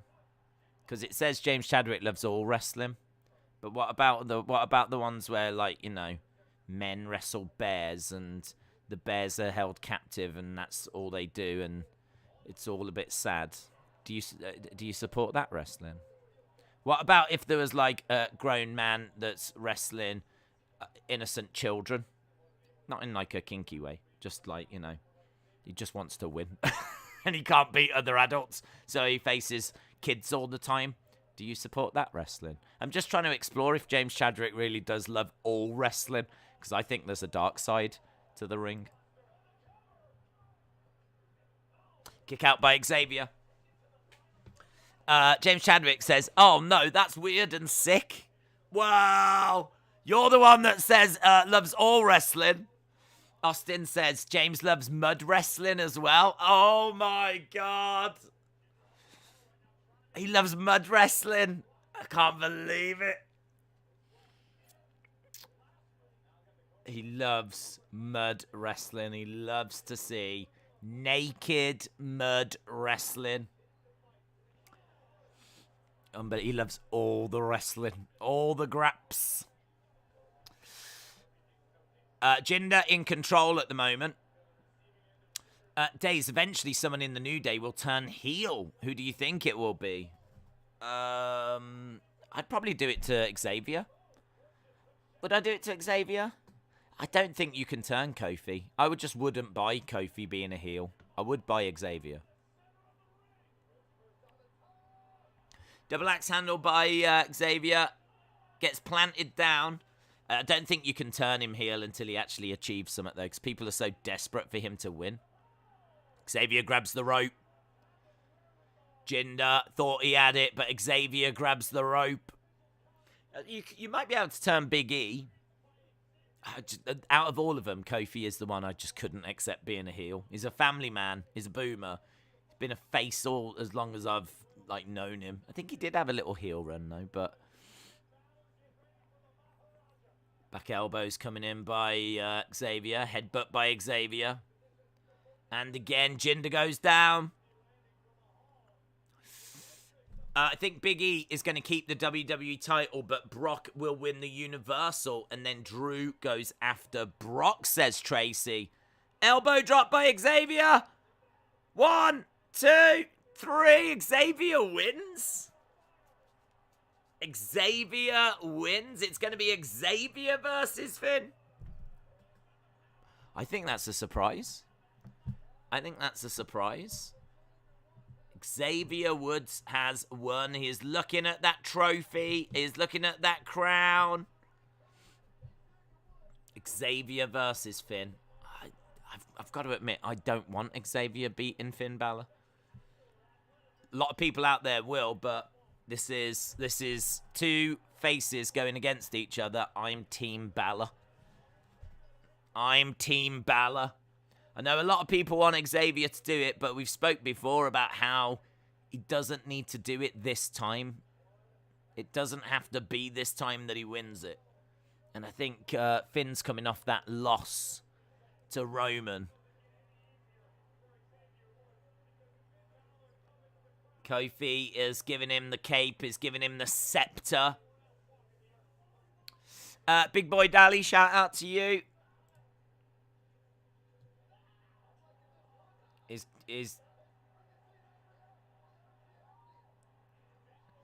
Kofi is waving the cape around. Corey said that is bad luck to do that, to wear the cape and everything. So Finn Balor versus Xavier Woods is going to be the final. Harley gutted at what's just gone down. I can understand that. Please read, does this make sense? Since you've heard of Dr. Doolittle, there's Dr. Do F all. Yeah, but what's that got to do with wrestling? Hopefully Finn wins, then Xavier turns and attacks him after, says John. James Chadwick said the name is... boo! Oh, you're such a killjoy. Just when we start having a little bit of fun... No fun for you anymore.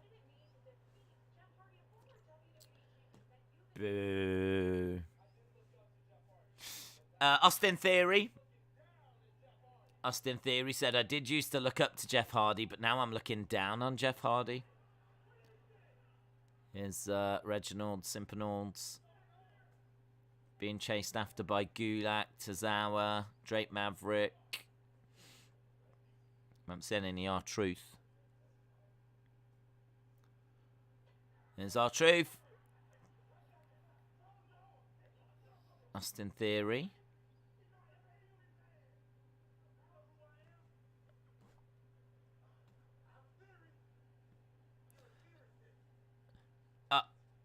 Austin Theory says, do you know who I am? And R-Truth says, well, I've got a theory.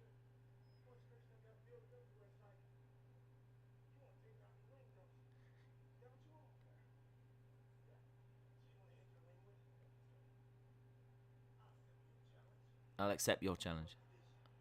On one condition.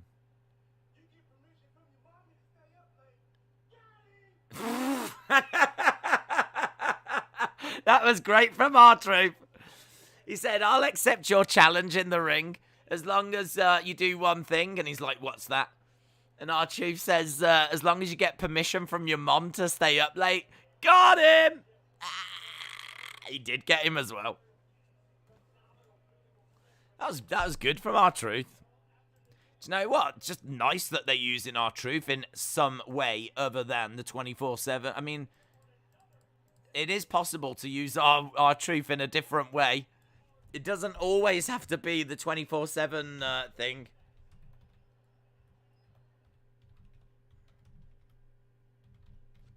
I think he's about to put him over now, but it doesn't matter. The 24/7 needs to be scrapped, says J Emo. Yes, that is not an unpopular decision, or opinion. Don't worry about that. Soon to be King Wood, says Joseph. Lol. R-Truth. Get permission from your mom. Got him. Got him. This is good, says Airflow Games. Elizabeth says, R-Truth. Hodgepodge Fun, says King Truth. Edward says, Days, what I was getting at with Jinder was his new name should be Jinder Mahogany. Is it me? I don't know if it's me. It might be me. I don't know. I don't know what you're on about. I don't know what you're on about. How has that got anything to do with Jinder Mahal? How have you gone from... What are you saying? His name is Jinder Mahal, and you keep saying, how about we change it to Jinder Mahogany, eh? As if like that's meant to make some kind of sense. But it doesn't make any sense. I don't know what you're on about. And now you just keep saying it at me. How about Jinder Mahogany? How about Jinder Mahogany? What do you mean? Can't just be me. Perhaps it's me. Perhaps it's me. I had a long weekend. Maybe it's me. What have you got against mahogany? I haven't got anything against mahogany. I think it's a wonderful wood. Oh, it might even be my favourite. If I think about top 5 woods, mahogany is definitely in there. Definitely. Perfectly good tropical wood, says George. It's true. It's perfectly, it's a perfectly fine wood. Top 5 woods. Timber. Oak. Mahogany. It's absolutely in there. Yeah? I'd probably go maybe, I'm running out of woods now. I don't know what other... I mean, I like a palm tree. Does that count? I'd take a palm tree. Who doesn't want a palm tree? I'd take one of them. And what do coconuts grow on? I'd probably want that as well. Oh, but apples are good. I might take an apple tree, whatever that grows on. I know it's not a type of wood, apple tree. But I don't know what they are. Oak. Mahogany. Palm. Does anyone know any others? Oh, hello. Hello, frozen screen. Oh, you can still hear me. Hello. Is it me you're looking for? Look what you've done.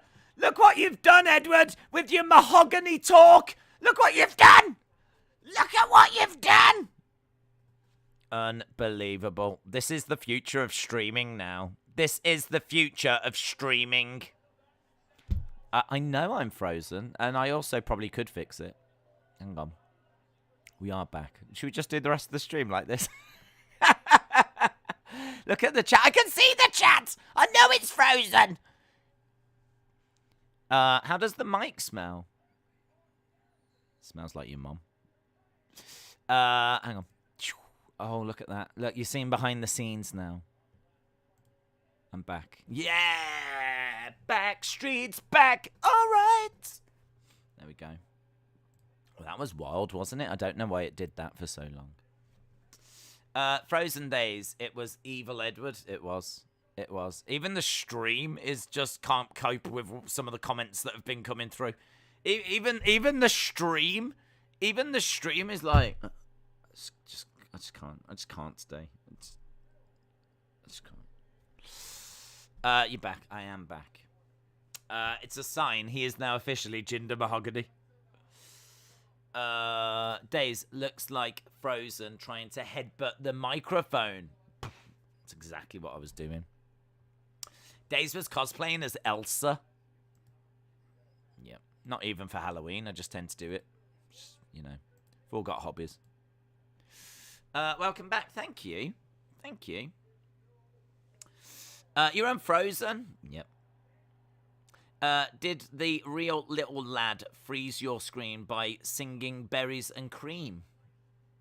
I don't know what's happening in the chat tonight. I don't know what's going on with you lot. I don't know. Is there something happening with the weather? Like, I don't know.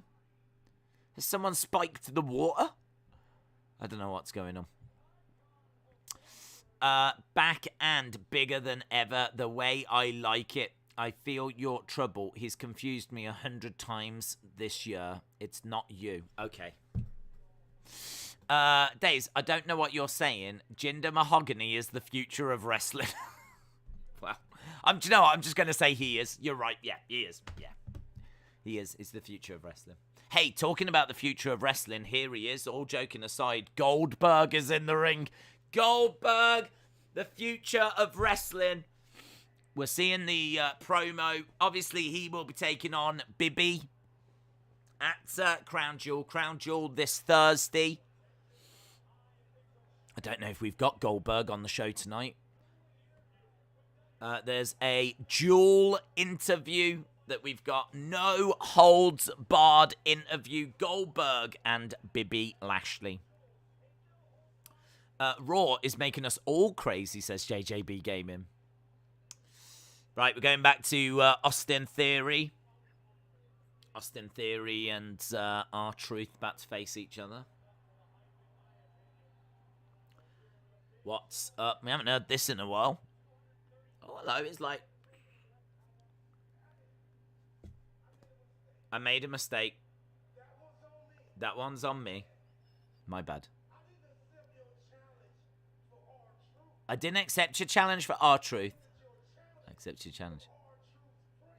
For R-Truth's friend, Jeff. Is this the biggest surprise in the world? The commentator's like, what? And the crowd were like, ah.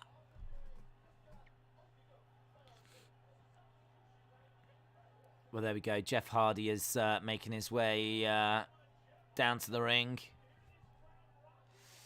So we don't get... I wanted R-Truth, to be honest. I know people like Jeff Hardy, and that's cool, but, like, I feel so sorry for R-Truth. It's just stuck in this non-stop 24/7 stuff. Jeffrey Hardy making his way down. Jinder Mahogany has been terminated and officially renamed as Jinder Palace by the Saudi owners at Crown Jewel. Who knew that was coming?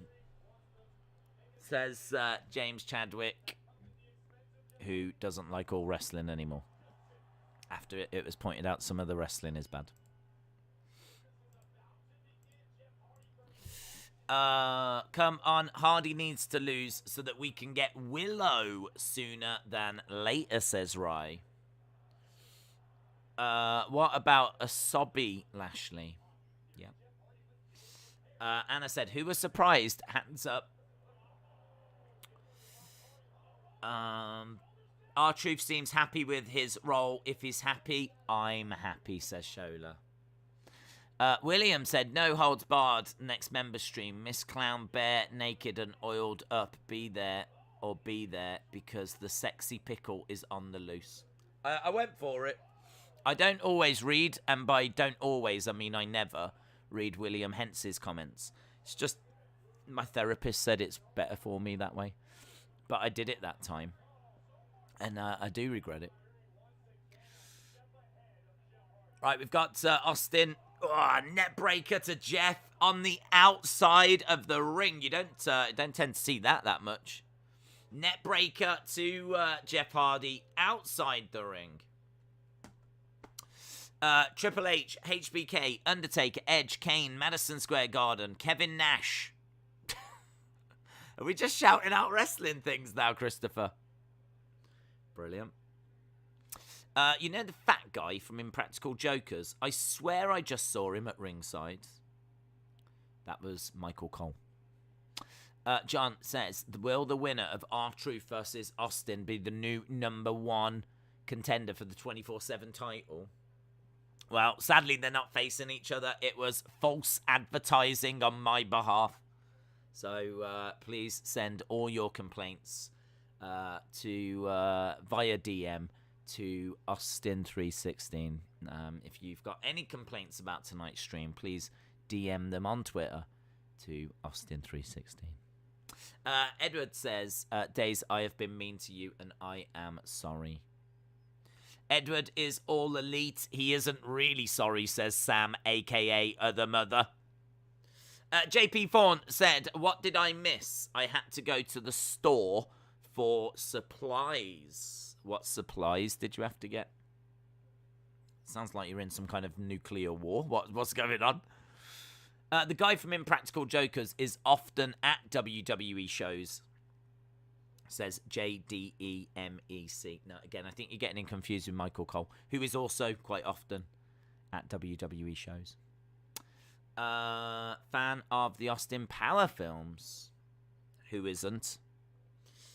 Will the winners actually wear the crown and robe? I would imagine so, considering all of the losers pretty much have.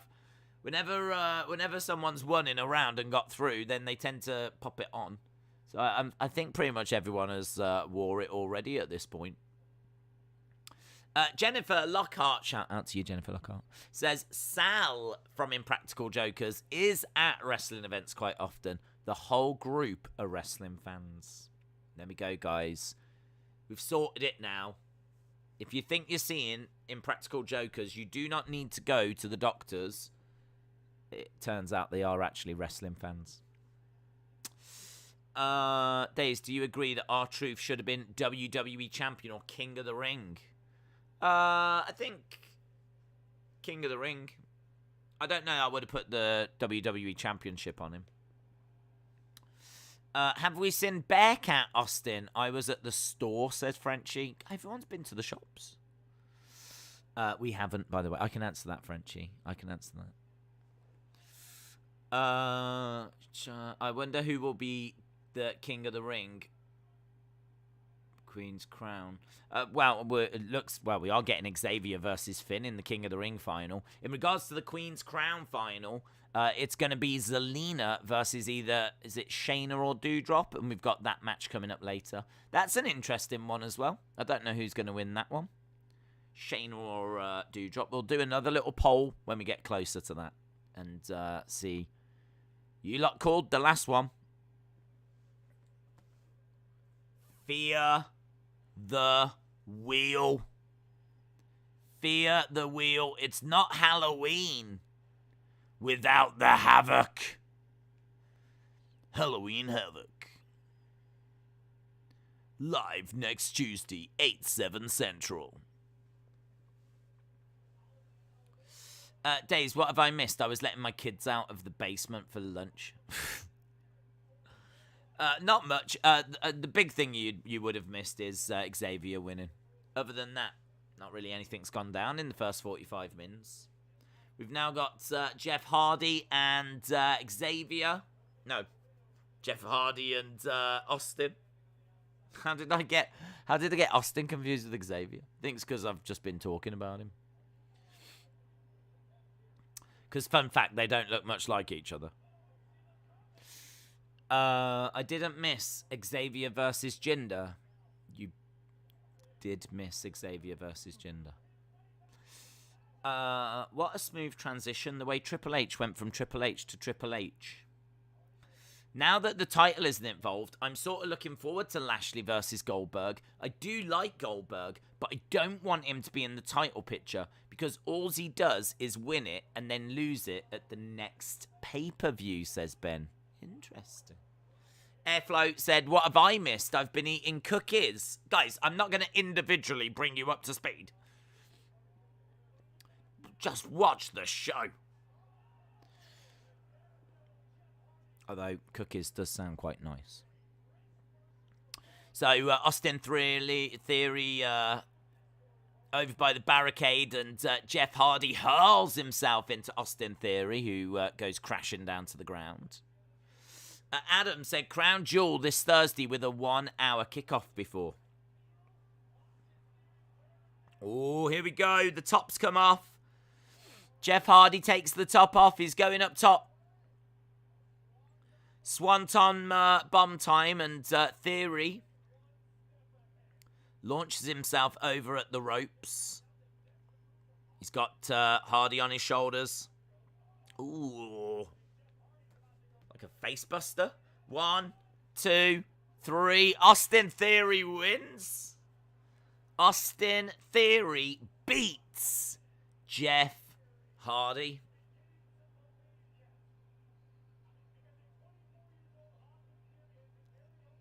$24. Grabs his phone. Here we go. He wants to get another picture with Jeff. That's good.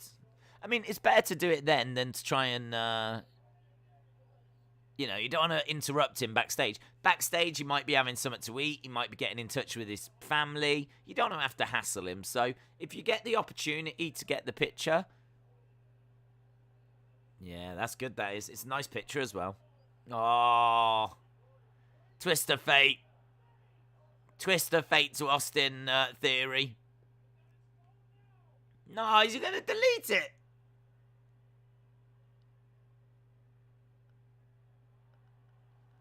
I think he's going to take his own picture. Oh, well, this is even better. Look at that. That'd be a great picture.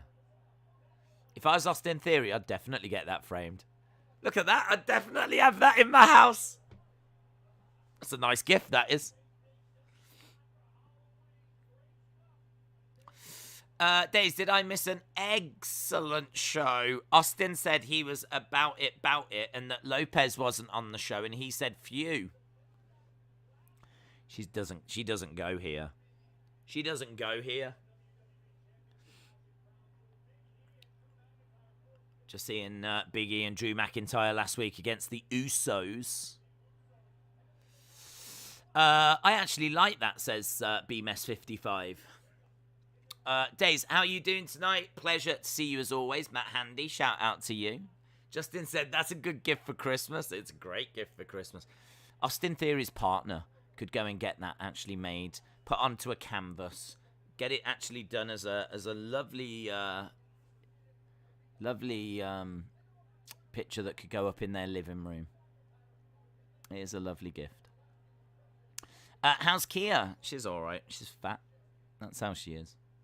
Keep feeding her too much. She loves food. She's a dog. She loves eating, and I love giving her food because she's so grateful. But it's bad for her, so I've got to stop. But she's fat.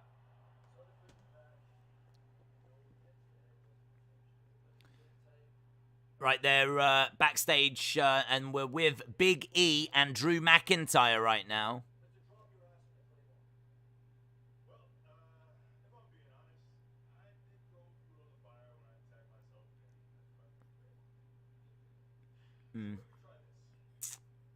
Tonight, maybe we coexist. Maybe we coexist. Can they coexist? That's the question, though. Can they coexist? May the best man win at Crown Jewel.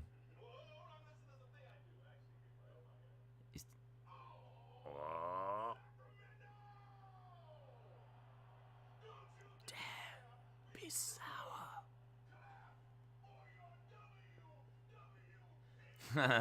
He's saying it right in Drew's face.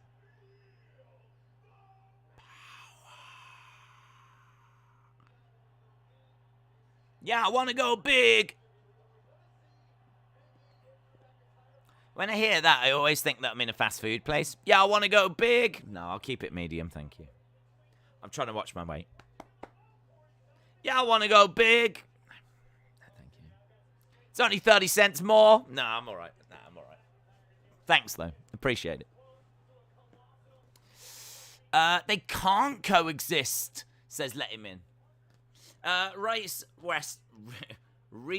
Wrestling. You should call yourself Riesling. Riesling. Riesling says, Days, I just tweeted you. Can you have a look at it? It's about Rollins, Heyman, and the title. Well, do you know what? Your timing is quite good because we've just gone to commercial break. And because I said the Riesling joke, I will do it for you. Alex Bliss Gamer says, what beautiful singing. Did I sing? Look what you've done. I didn't even know I did that, you know. Looking for. I do love that song. What you've done. What I've done. Getting into an argument with myself now. Hello, is it me you're looking for? I can see it in your eyes. Hang on, what am I doing? I don't have anything. Pictures of a fire from James Chadwick. Loves all wrestling. And I don't know, did you DM it me? I can't see anything. Riesling, you've sent me off to Twitter and I can't find what you've sent me.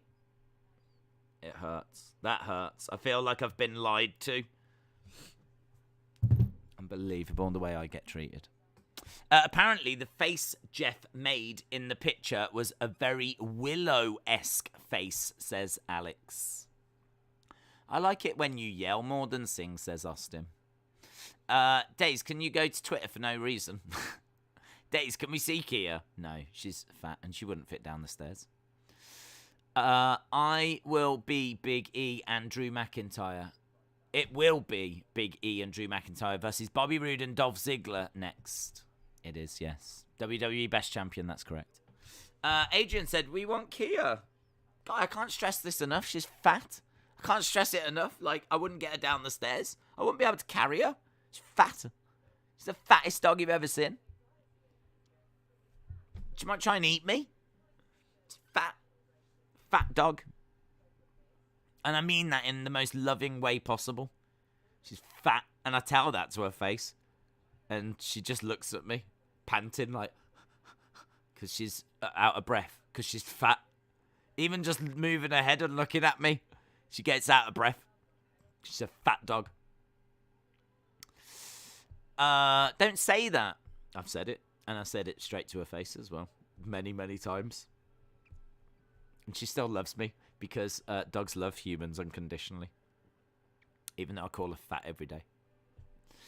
I'm a dog bully. I like to bully dogs. We want Kia. Well, you can want Kia all you want, but she ain't getting down the stairs. Do you know why? Because she's fat. William said, I'm going to move to the UK and I'm going to run for the Queen of England's title. I'd vote for you. I don't think that's how it works, but I would vote for you. What breed is Kia? She's the fat breed because she's a fat dog. She's a German Shepherd. Shola said, Days has got an imaginary dog. The truth is, I just look at myself in the mirror. That's what it is. And I'm like, you're fat. You're a fat dog. Like that. You're right, I don't even have a dog. It's actually me.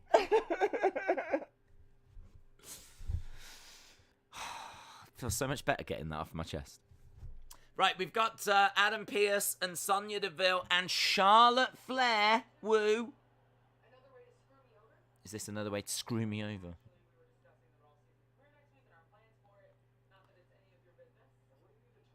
What are you talking about?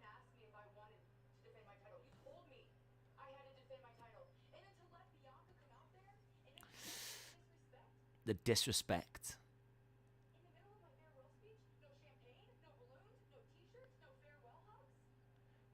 No champagne, no balloons, no t-shirt, no farewell hugs.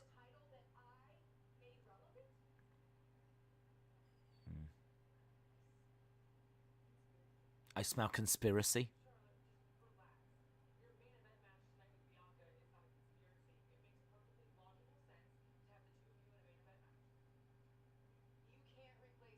You can't replace me with Bianca.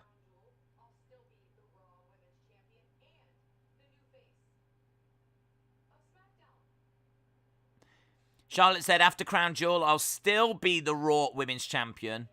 and the new face of SmackDown. So we're building towards that main event, Charlotte Flair versus Bianca Belair for the Raw Women's Championship. That match coming up in about 1 million years, because Raw is so long. Right, we got Big E in the ring. Big E. We're just waiting for Big D.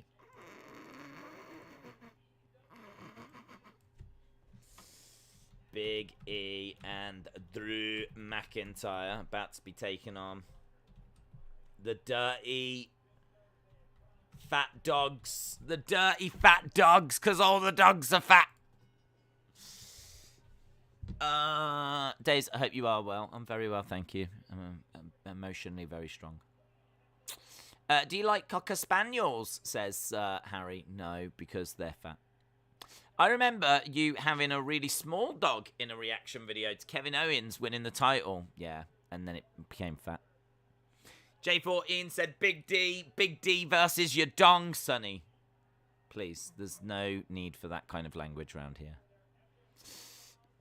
Days is a classic enabler. Days modded me. He is enabling my behavior.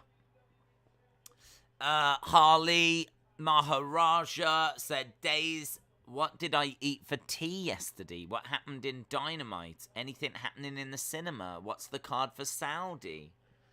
Come on, dude. You've got me confused with Google. That's what's happened there. All the questions you wanted to ask Google, you've decided to drop into this stream. That's not the service that we provide. I don't know the service we provide. Once I find out what service we provide, I'll get back to you. Right, Big D is in the ring. I was expecting Big E's title reign would be good, says Frenchie. Frenchie, are you French? It's a question I meant to ask before. Please respond. You better be. If you're not French, then this is a whole conspiracy. Big D versus Yudong versus Arce. What a triple threat. Oh, my God. James Chadwick. Just as bad as Sonny. Are you one of the dirty dogs, or are you Big D, said Airflow. Well, I'm not Big D. Big D's in the ring with Big E right now. Am I one of the dirty fat dogs? No. I've got one. She's upstairs, sleeping. She ain't got the energy to do anything else because she's fat. Breaking news, Austin is all sports entertainment. Frenchie is not French. That is breaking news. Why are you called Frenchie then? Are you called Frenchie because you're not French? Oh, you've called Frenchie. Why are you called that? Oh, because I'm not French. Oh, that's really interesting. Do you speak French? Frenchie, do you speak French? Let me know. We're going to get to the bottom as to why you're called Frenchie. We've established that you're not from France. So do you speak French? Please respond. Big D versus Big E. Big D makes me uncomfortable. Well, I've heard that, Tory. I've heard that. That's what the graffiti says in the toilets as well. Days, Sonny told me a joke about Uranus and your dong. Please don't share it on this stream. I kind of feel like William Hensey comes into his own during member streams. That's when he can have like free reign. On these public streams, I get very nervous whenever I see him comment. Shoulder tackle. I can speak French. Yay! Is that why you're called Frenchie? Because you can speak French? Why are you not called Englishy? I'm just asking the questions that people are thinking. You can speak English. Why not? Why are you not called Englishy? Please respond. Exposin says, Bonjour, Frenchie. I don't know what that means. I don't speak French. That might be swearing. Marcus says, I go to a French school. What, in France? What does that mean? What's a French school? I know 7 Spanish words that mean I'm Spanish. Okay. Harry said, that's true. My dog is really fat. There we go. We are underway with this match. Big D is glorious.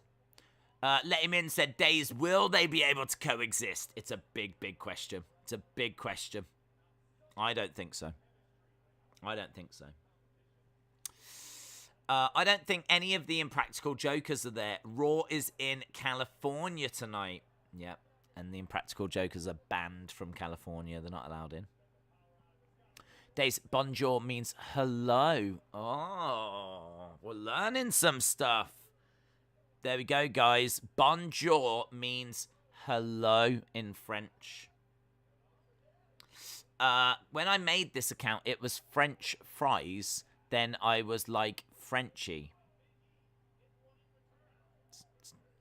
Sorry, what? Sorry? Hang on. You made an account, and for some reason you called it French fries rather than your name. You went with the words French fries, and then from there you were like, oh, I fancy a change. And then you went with Frenchy. I feel like there's more detail you can give us. Do you work in a fast food place? Are you partial to French fries? Is there a reason as to why you called it French fries?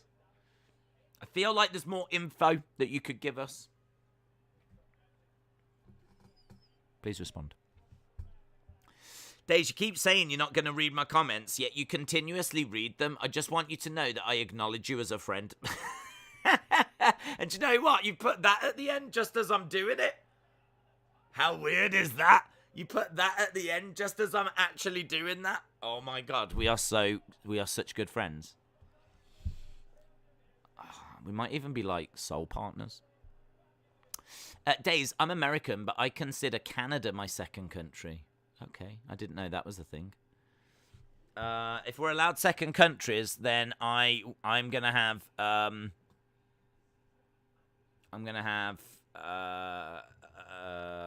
Saudi Arabia. I'm gonna have Saudi Arabia as my second country. Just because people wouldn't expect it, would they? People will be like, "Oh, my first country is America, but my second country is like Thailand. It's so great for travel." And some people might be like, "My first country is Canada, but my second country is like Mexico. I really love the food." And I'd be like, "Hi, I'm Days. My first country is Britain, the United Kingdom. My second country is Saudi Arabia because of the atrocities." So it's quite the conversation starter, in all fairness. You know, at parties, you know, when you're dancing in a nightclub. You're in a nightclub, you meet a nice young girl. You go, "Hi, what country are you from?" And she goes, "I'm from America." And you go, "Oh, wow. What's your second country, though?" And she goes, "Oh, I'm really partial to France. I love the language." And you go, "That's amazing. My first country is the UK. My second country, Saudi Arabia." Like that. It's the and you know, you might think to yourself, "Wow, I'm not sure about that," but it is honestly the best chat up line I've got. Yeah, I don't have a better chat up line than that. It hasn't worked yet. Let's put it that way. It hasn't worked. One day it will.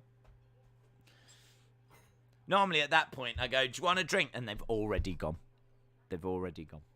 Ronnie said you could say it's because of Mansoor. Oh yeah, that's better. I'll do that in future. I'll go that way instead. Why do you like Saudi Arabia? Oh, I'm just a big fan of Big Match Mansoor. That's why. Don't worry. Here's a picture. I always carry it around in a frame. There's a picture. Here's a tattoo. Just Big Match Mansoor here. Yeah, that'd be better. James Chadwick said, "I'm too young to be in a nightclub." What, you're too young to be in a nightclub? Like anyone believes that? Who said they were too young to be in a nightclub? Never too young to be in a nightclub. I was going to nightclubs when I was 6. Big Boy Dally said, "Honestly, if that's what you're going to do, don't come to my parties." Dude, come on. I would be the talk of the party, not in a positive way. But people would be like, "Oh my God, did you speak to that? Did you speak to that guy? It was so strange. Out of nowhere, he just started talking about Saudi Arabia." It's really, honestly, I I don't know why Big Boy Dally invites people like that. But, I mean, honestly, your party would be spoken about. You're welcome. You're welcome. Days, my boss asked me why I was late this morning. I said I got drunk last night and set my calculator to 6:30. I like that's good. Stupid alarm didn't go off on the calculator. Airflow said, Days, please come to my parties because that would be great.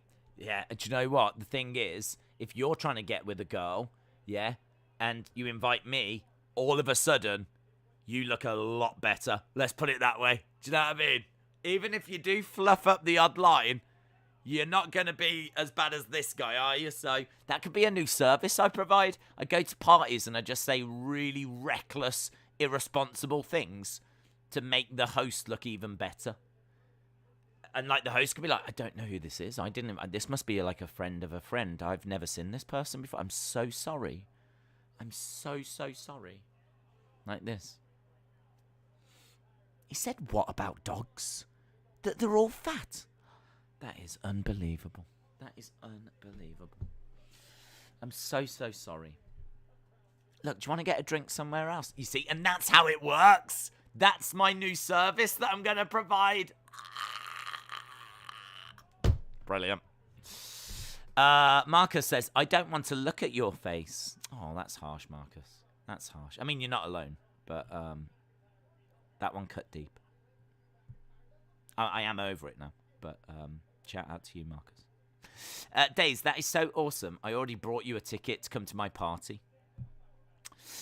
I'm 1,596. Okay. We are back from commercial break, and we've got some breaking news. This match is still continuing. It is Big E that's in the ring at the moment, with Ziggler going over to the corner. Big splash kick to the midsection by Bobby Roode, looking for a net breaker. Gets it. Edward said, I'm quarter Irish, as my mum is half Irish and my dad is full Irish, so I am more Irish than Scottish, but I was born in Scotland. Cool story, bro. Sonny said, I'm part Scottish, English, Belgian, French, Ukrainian, Cree. What the hell is Cree? Did you make that last one up and try and smuggle it in without anyone noticing? You were like, I'm Scottish, English, Belgian, French, and Cree. What the hell is Cree? You made that up. Days gimmick will be the party drifter, like the Elias character, says Ronnie. Hickory said Dogelon Mars just went vertical on KuCoin. Much wow. What, have we got movement on Doge? Is that what you're saying? I've got my finger on the crypto world. Let me check that for you guys. I'll tell you what Doge is doing, don't worry. Latest Doge prices coming in. I can tell you right now, Doge hasn't moved in the past hour. We've seen an actual decline from 0.248 to 0.245. So, yeah, no movement on Doge, guys. I could do that at parties as well. I can update people on crypto. Oh, God, I am the life and soul. Big D is in the ring right now. Ducking underneath. Net breaker by Big D. Kip up by Big D. Big D standing tall right now. Big D standing tall. All over Dolph Ziggler. Looking for the Alabama Slam. Big D with the Alabama Slammer. Woo! Look at that woman in the crowd absolutely loving watching Big D at work. Applauding away. Roode up on the shoulders of Drew. Big D. Oh, almost getting pushed into Big E. We almost had a big alphabet collision. Spinebuster by Robert Roode. Shoulder up. Shoulder up. There's still life in Big D. Don't count Big D out. Still life in Big D. I'm sure that Vince pays all the WWE wrestlers with Dogecoin, says John. Maybe. 1, 2. Kick out again by Big D. Unbelievable. Just when you think Big D is withering away, it comes roaring back.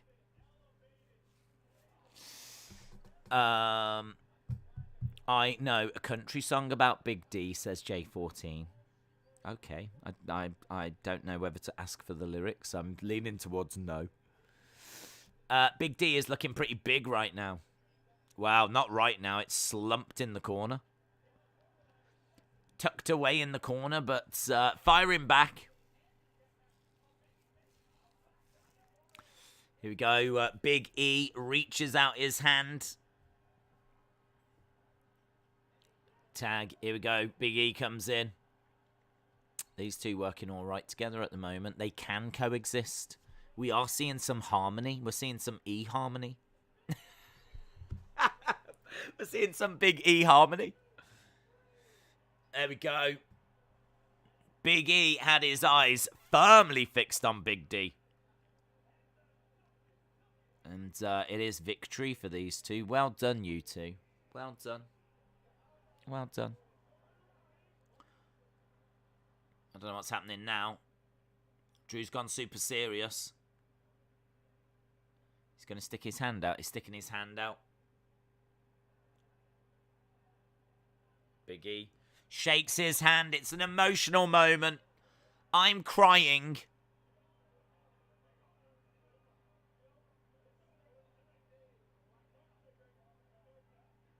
I see you.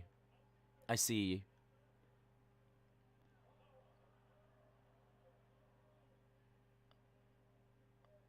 Big E.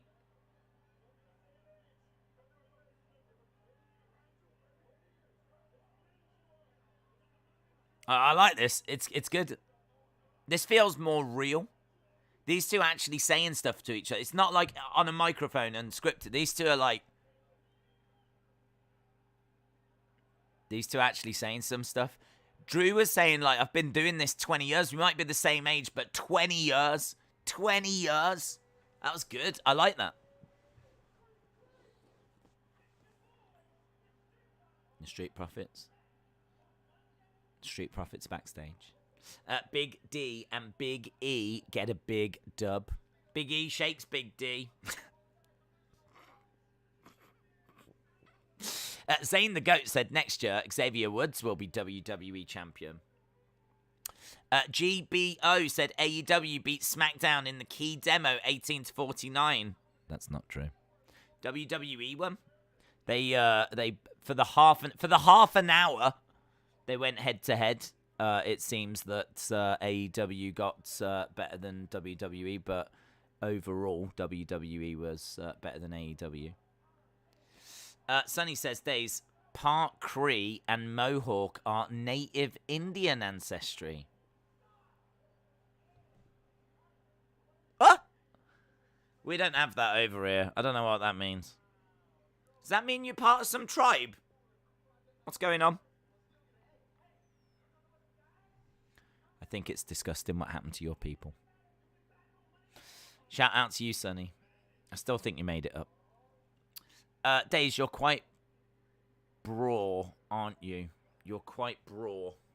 A lot of people have said that. Here's AJ and Amos.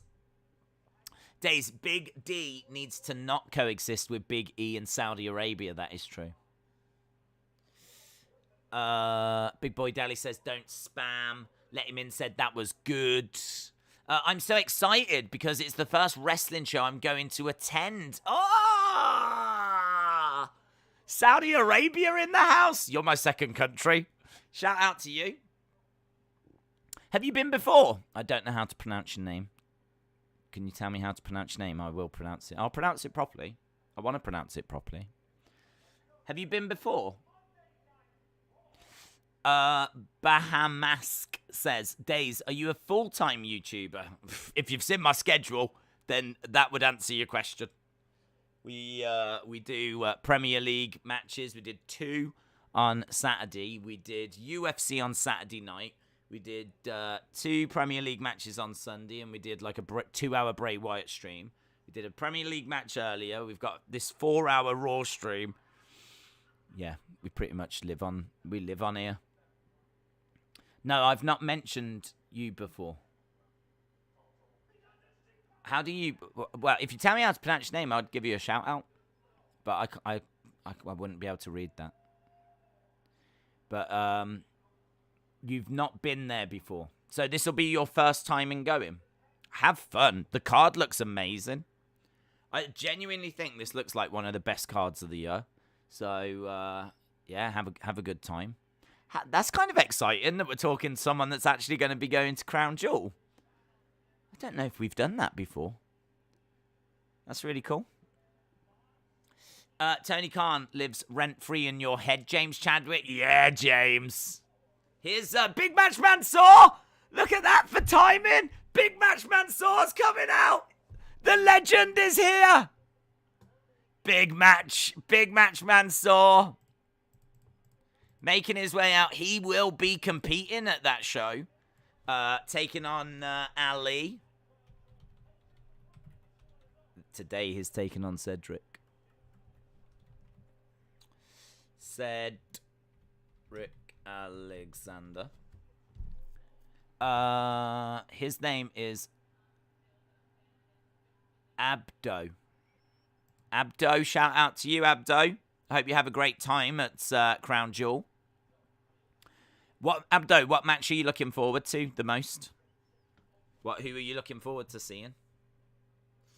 Also, there was a few people that were saying that they didn't know how much like Raw and SmackDown was shown over there.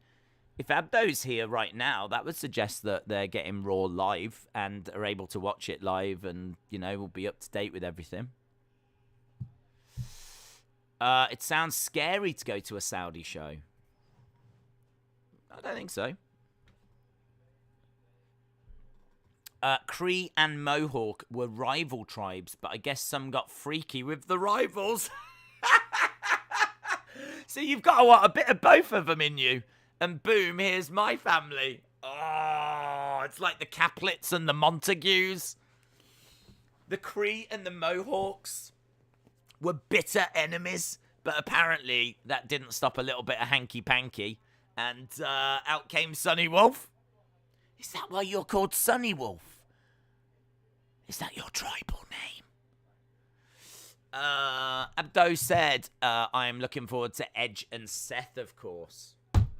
Inside hell, in a cell. That'll be good. Yeah, it'll be a good one. Hell in a cell.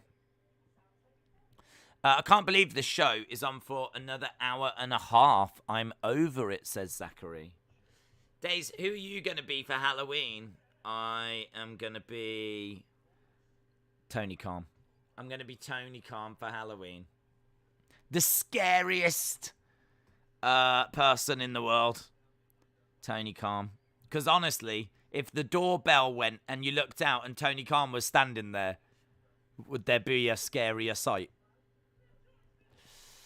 Beer Coach said they're fans just like us. Absolutely. Abdo said, I'm excited to watch Heyman.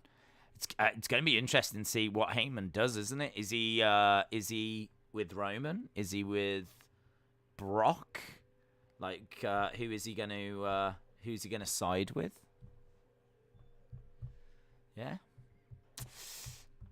Finally, a Hell in a Cell match that actually deserves it. Bribe about your ratings every door. Yeah. I could knock on the door like this, and I could hold up paperwork that reveals like loads of secrets for future shows that are coming up. That's going to be my costume, like this. And then as soon as they open the door, instead of saying trick or treat, I'm going to be like, did you know that the 18 to 49 demo, we actually beat WWE for the half an hour that we were head-to-head? You can watch us on TNT and TBS.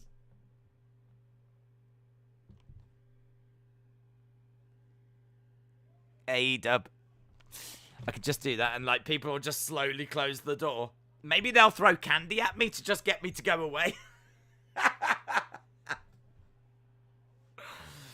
Tony Khan strikes me as the kind of guy that still goes trick-or-treating. Honestly, as scary as it sounds, you might actually get him knocking up at your door. Tony Khan strikes me as the kind of man that still goes trick-or-treating.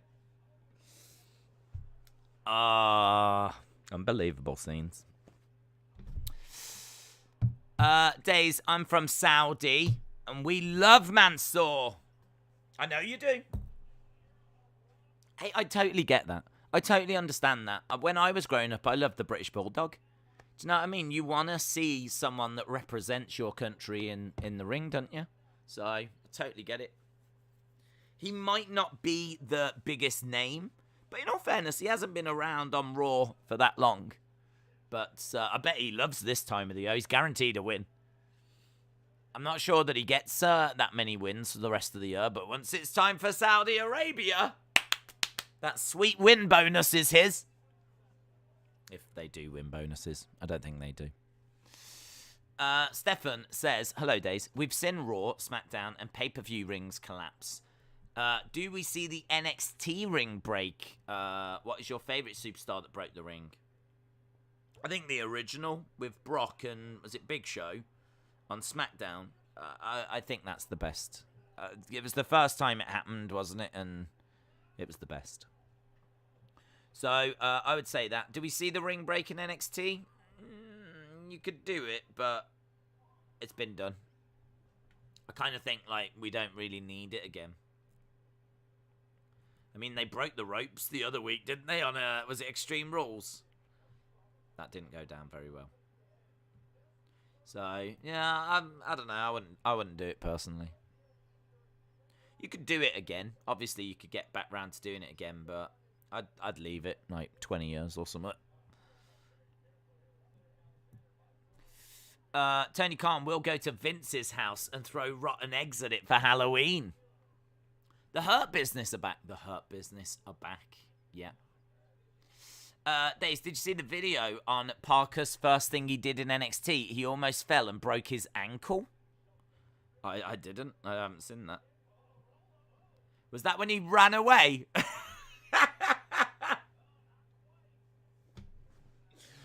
Oh, man, that's one of the weirdest things that happened last week.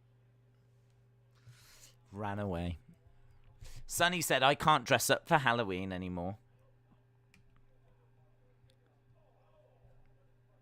Is that because she was dressing up as a Mohawk and knocking on the Cree's houses? And then you was dressing up as a Cree and knocking up on the Mohawk houses? And now you've been banned by the police for causing trouble.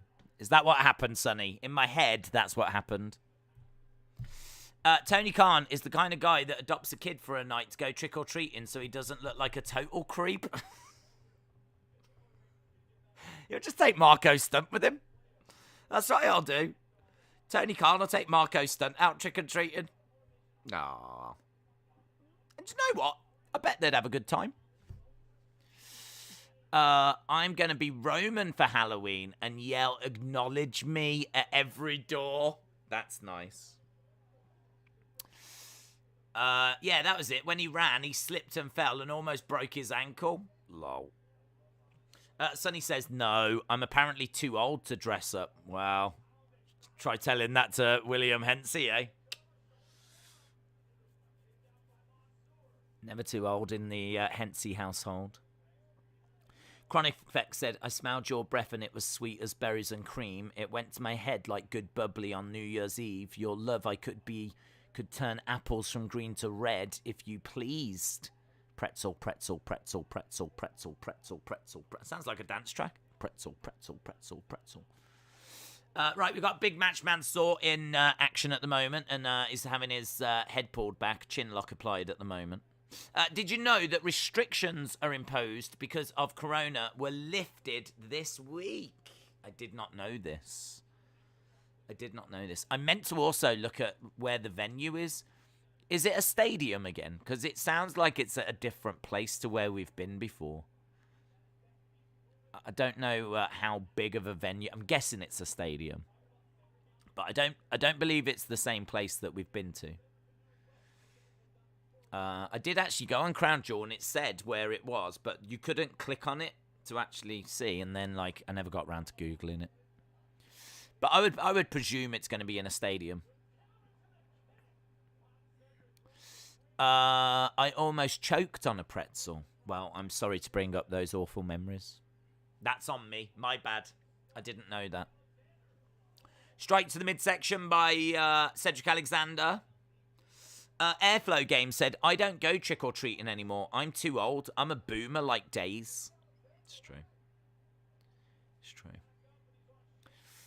What's creepier? Tony Khan trick-or-treating or Goldberg's baby picture? Oh, my God.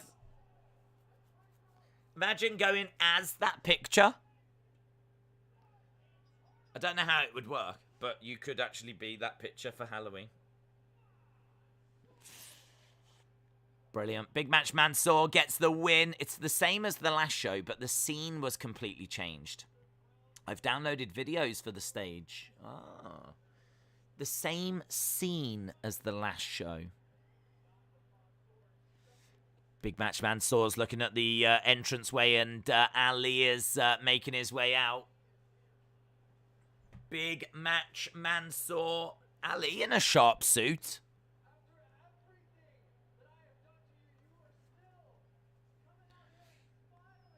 Mansoor wants the microphone.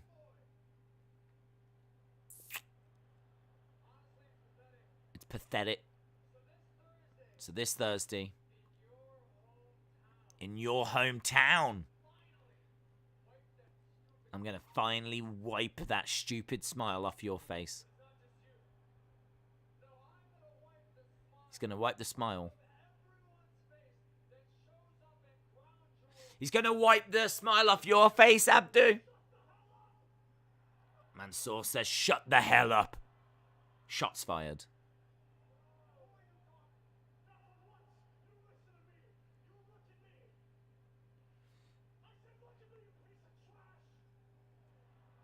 I said, look at me, you piece of trash! Do you see a smile on my face? I can tell. Breaking news, there is no smile on his face. At Crown Jewel, he's going to be smiling. He's fired up, Mansoor. Bit of passion in the promo.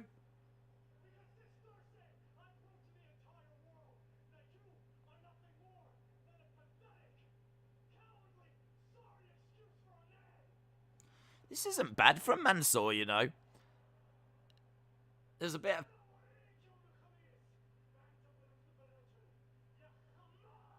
Yakama! I don't even know what that means, but it sounded bad. Yakama!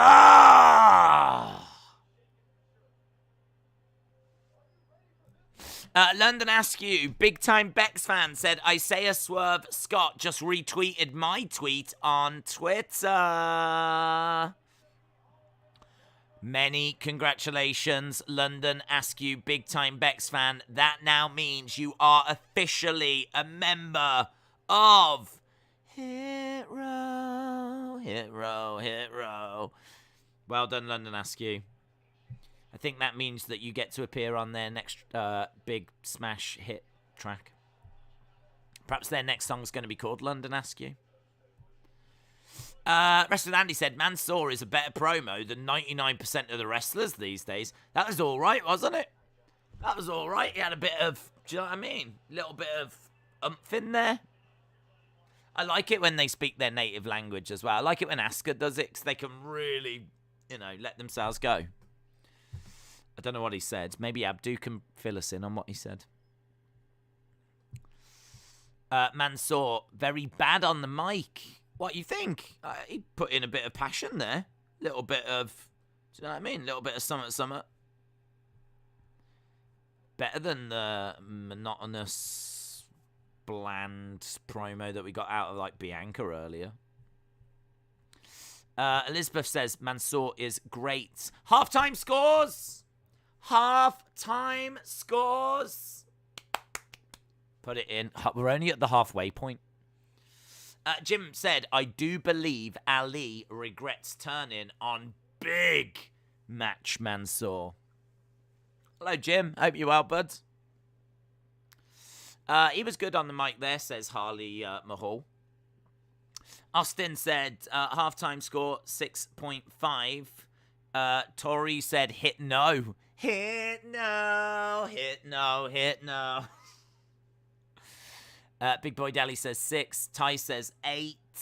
Dylan said 6.5. Sonny says 6. TMW Wrestling says 7. J14 says 6. Katrina says 6. Mega Cartoons Man. That is a great name. Mega Cartoons Man. 5. Brandon says 9.76. Brandon, can you just let me know why did you not go 10? How have you got so close to 10, but you've decided to deduct 0.24 off the score? What have you seen that took 0.24 off the score? How did you manage how have you managed to watch this show and deliver a 9.76 score? I want an answer to that question. What has lost 0.24? Please respond. Bonkers said 4.1. Davidson Nath says 7.5. Surge says 5. Deutschland, wir Baden says 5. Austin said 6.5. Chronic Effect said, what do a tick and the Eiffel Tower have in common? They're both Paris sites.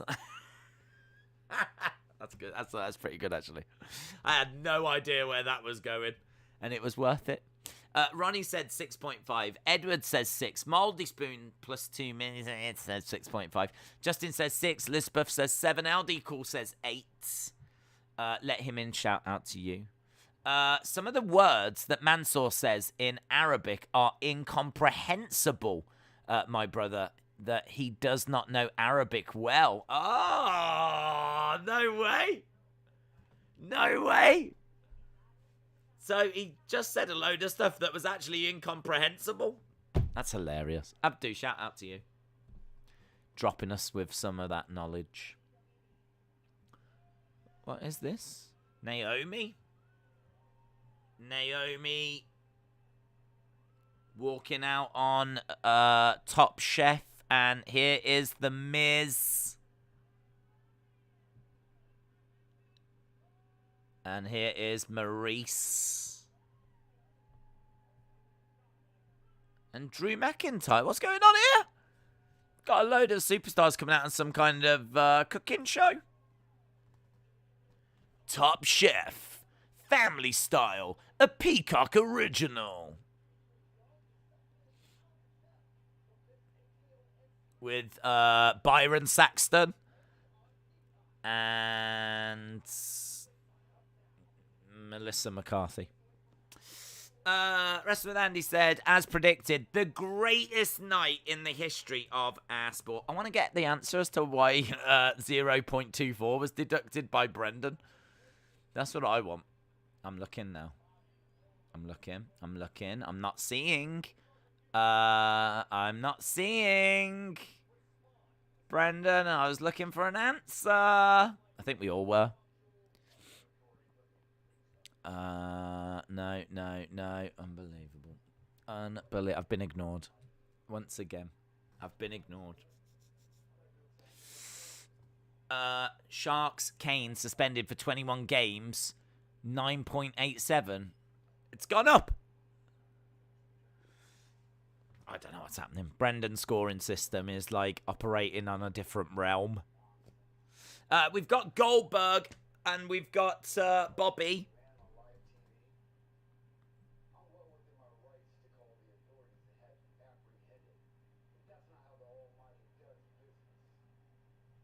Okay. When we're in the ring, none of these threats will be a reality. I am untouchable. Crown Jewel will end the same way as SummerSlam. Days, I saw a post on Instagram that Paul Heyman said he is walking into Crown Jewel with the reigning, defending, undisputed WWE Universal champion, and he is walking out of Crown Jewel with what? ECW. With what? Or did he leave it there?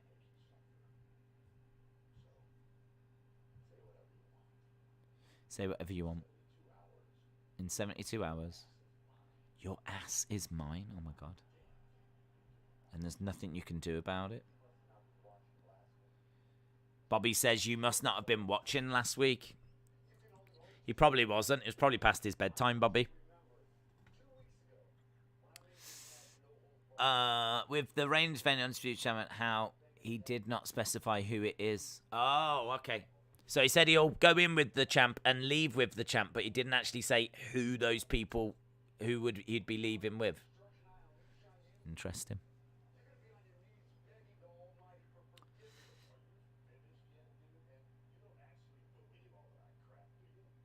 Goldberg said, "Are you finished yet, dude? You don't believe all this, do you?"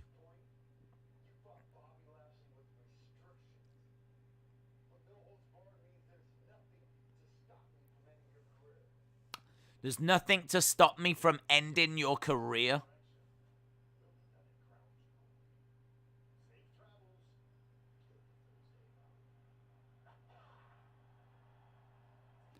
Well, there we go. There we go. The dream match.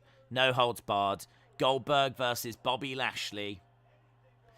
It's stupid Goldberg is going to beat Lashley because Goldberg is going to be gone for a while after. I don't see Lashley winning. Taboy said, Brony, I won't be surprised when I go to school and it says on the milk carton with a picture of Goldberg. What, you think Goldberg's going to go missing after this? Days, I'm going to continue eating cookies, so you will have to tell me what has happened at the end of the show. I look forward to that. That wasn't really a no-holds-barred chat, was it, says James Chadwick. Not really.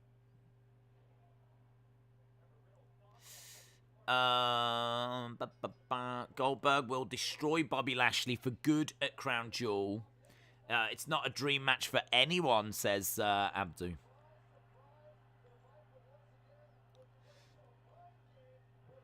Right, we are waiting and building towards our next match, which I think is going to be RK Bro taking on the Street Profits.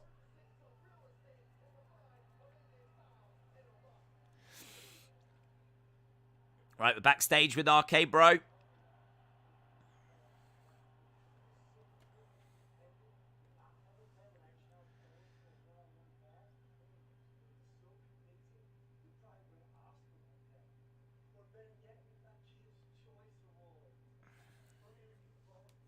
Okay, Riddle's doing his thing.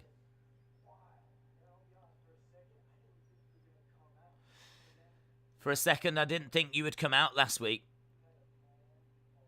But then it turned out you had a plan all along. There was never a plan.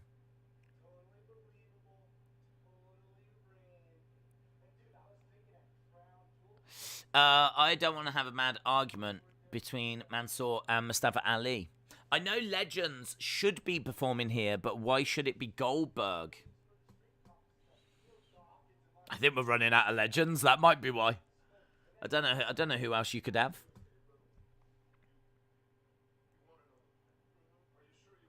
I suppose Cena would have been good, but he's probably got stuff on.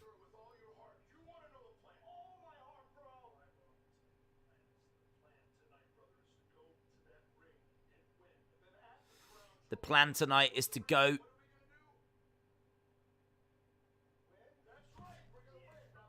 Randy Orton says, you want to know the plan? The plan is to go to the ring and win. And the plan at Crown Jewel is to go to the ring and win. It's a good plan. Good plan. I support that plan. Right, we've got 1 hour, 19 minutes. That's what we've got left to go. 1 hour, 19 minutes. Randy's hair is really pretty. Right. RK Bro versus Randy Orton. It is enough for us to just see Edge. Yeah, that'll be good for you, won't it? Edge against Seth. Hell in a cell. RK Bro is stale, in my opinion, said 1987 big fan. This Raw is a little bit stale. Brian said, Days, any news on if Ripley's bags have been located and returned to her? I haven't seen anything. No one's mentioned anything. So, I mean, look, you've got to be honest. Brian, if you found one of the women's tag title belts, you would keep it, wouldn't you? It's one of the most treasured possessions in wrestling. It's the item that I think every wrestling fan wishes they could own. I mean, it's just, who's going to give that back? Who's going to give that back? So, yeah, it's going to be tricky for her to get that back. It's not a great reflection either, is it, in all fairness? Her losing a title. It's easily replaced. But even so. Don't forget, this is a go home, says James Chadwick. Going Ghost, shout out to you. I just got off work and I smoked a green leaf and I feel a lot better. Plants are good for you. That's true. I have Tenzing, which apparently is banned in Canada because it's horrific. But I drink it and I've not had a heart attack yet. So that's good. I'll keep you updated though. Followers need to know that we are an avid audience and we are not a traditional audience. There is a team WWE and AEW fans and they always fight. There's AEW fans in Saudi Arabia. I didn't expect that. What? And there's like fighting that goes on between the two factions. My God, it's a proper war. It's a proper war. My English is not good. Your English is great. I can understand what you're saying. Yeah, that's really interesting. I wasn't really expecting you to tell me there was AEW fans in Saudi Arabia. I don't know why. I don't know what the TV distribution's like over there, but yeah, I kind of thought that was maybe a market they hadn't got around to breaking into yet. Interesting. Sean Andre Saucer says, Days, do you know the G1 Climax happens today? If you know, then what are your thoughts about Ibushi winning the A block and possibly winning the whole thing? I did know that, I saw that Ibushi was doing well. I didn't know that we would got through to like the final and the A block was done. Thoughts on him potentially winning the whole thing? He's a big star, isn't he? I mean, he won both the belts at Wrestle Kingdom. So for him to win this year would make sense. It gets him back into the title picture for next year's Wrestle Kingdom.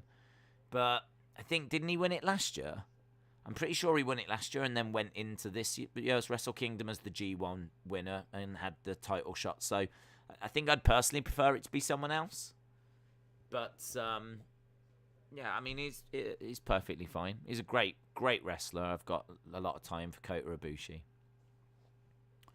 So, yeah, I would say that's all right. It's all right. But I would personally go with someone else because I think he won it last year. LSW says, Ibushi won't win. Okada will. That's my pick. I'd probably favour Okada because he didn't win it last year. London Askew said, who is better than Top Dollar? Not Nada. Who is better than Top Dollar? Not Nada. Well, London Askew, Hit Row member. He's changed his name. I like that. Shout out to you. Haven't seen much of Top Dollar, so there could be a lot of people better than Top Dollar because we haven't seen much of him. But he's got a good look. He's a big guy. And he did the Most Wanted Treasures show very well. Because he was the host of that, wasn't he, ages ago? When they were going around trying to find all those lost items. It was Top Dollar that was co-hosting that. We've got a little promo package. We got 1 hour, 14 minutes to go. Don't forget, we've still got the Women's Championship match coming up. We've still got the semi-final of Queen's Crown. But we've got a little promo right now for Bearcat Keith Lee. Bearcat claws his way to the season premiere next week. Oh my God. He's going to claw his way. Bearcat. Bearcat claws his way to the season premiere next week. Cookie Kid on Fire says, RK Bro versus Randy Orton. What in hit row is this? RK Bro versus Randy Orton. Oh, is that what I've written? Try and work that out, eh? Try and work that out. That's how much I care about what's happening right now. Can't even be bothered to think it through. RK Bro versus Randy Orton. It feels a little bit like this show versus me. Dun dun dun dun dun dun dun dun dun dun dun. His name is weird. Bearcat. Raw. They've ruined Keith Lee. They've buried him. They've buried him. He's buried. His name is just Bearcat Lee. Oh, have they got rid of Keith? Oh. That sucks. Bearcat Lee is just his name now. Oh. No Keith. Oh. I always wanted a WrestleMania to be headlined by a Keith. I wouldn't call him Bearcat Lee. Instead, I would call him Keith Bearcat Lee. It sounds better. Yeah. I want to. If someone says who's main event in WrestleMania this year, like, you know, say someone used to watch, they don't anymore. One day I want to be able to say Keith. Keith is main event in. It's Keith. I can't say that now. Now if he does, I have to say it's Bearcat. Which is just as funny in all fairness. Bearcat. Bearcat's main eventing. Whenever you say Bearcat, you kind of have to do that. Raw. Bearcat Keith Lee. This is the best Bearcat Lee ever. It's true. It's not as bad as when Brock screams, says JDE Mech. Who's better than Top Dollar? A lotter, says Bang Tyler. Why doesn't Styles return to the title picture? Because Styles has got to babysit Omos, that's why. Because Omos is a big lumbering fool that can't do anything, and so AJ Styles has got to babysit him. So it's getting annoying. I liked Omos as well when he first came in, but he is so green, and like, AJ's been with him for, I don't know how long now. Vince wanted to split them apart. I wish he had. What does a lemon say when it answers the phone? Yellow. Nice. I like you. Got some good jokes, man. Got some good jokes. I'm watching promos from CM Punk when he was in WWE. He was such a savage. Booty ratchet. Oh. Dave in real life is here. Shout out to you, Dave. Dave, has anyone ever called you David? Please respond. Omos is as delicate as Carly. Yeah, I mean, when you've got that size, it is impressive, and it is a spectacle, and if you was to go and see him, you'd be quite excited at, like, you know, how big he is and whatever. But it's just when the bell rings, you don't get, like, great matches from him. And promo-wise, there's been a few misfirings, so... I mean, I wish he'd never spoken. I wish he'd stayed completely quiet. I wish he'd never said a word. And instead, I wish he'd been, like, kind of on the outside of the ring, and he just comes in, and when he does, he just kind of cleans house, and we don't see that much of him. Instead, they've, like, had him in singles matches. He's been talking on the microphone. Like, the way they've booked Omos is not the way I would have booked Omos. Is Bearcat Keith Lee's version of when Mark Lee became sexual chocolate? You've just got to roll with the bad ones, but Bearcat is super hard. I mean, the Bearcat thing's quite interesting, isn't it? Because it's named after, like, the first African American to win a world championship. So it comes from a good place. So Bearcat, it comes from a good place. The only problem is, to anyone that doesn't know that information, like I didn't know that information. I didn't know the first African American champion was called Bearcat, because when he won that title, I think it was in a small promotion. So he's not someone that was on my radar. So you just hear Bearcat and you go, I mean, that is pretty much everyone's first reaction, and that can't be a good thing. So, yeah, there's a good reason behind it, and there's a reason for it, but it still doesn't change the fact that everyone's first impression was, what? And it still, makes everyone go, huh? And now they've started to say things like he's going to claw his way to the season premiere. Now they're playing on it that way. And they've seemingly dropped Keith. Unbelievable.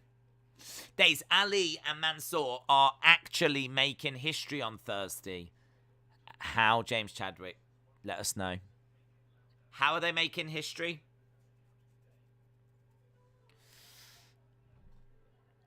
I've got a feeling if Xavier beats Finn at Crown Jewel and the King of the Ring, then Kofi might be jealous of Xavier because he is king, and he might turn on Xavier and set up a match. Has it been a good show through to the finals? It has been boring for me. I've been a bit bored. Normally, there's things to have fun with. We haven't even had anything to have fun with. We've been having to kind of create our own fun, which is all right. We can do that. But, yeah, there hasn't even been really much, to get excited about. Go home show. Do you know what it is? Go home show.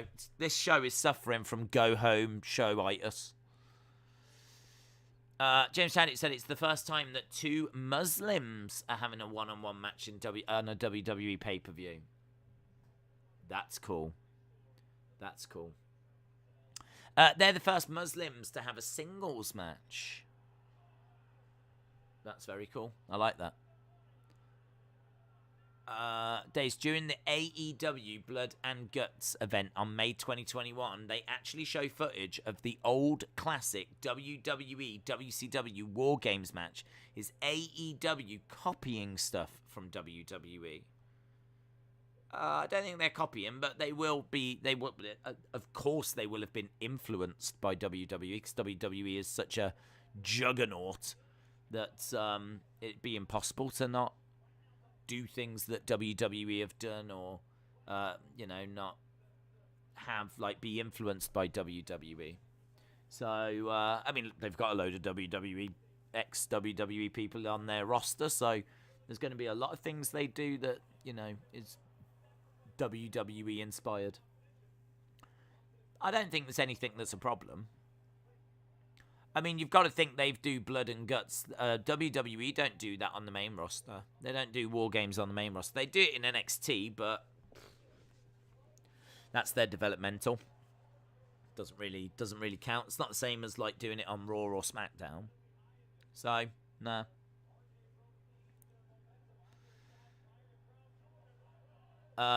Riddle has got Montez Ford and is spinning him around in the center of the ring.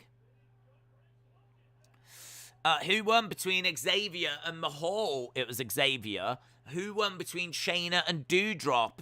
Hasn't happened yet. We're still waiting. Stone said it really does seem like Vince has thrown the towel in this week. Yeah, to be honest.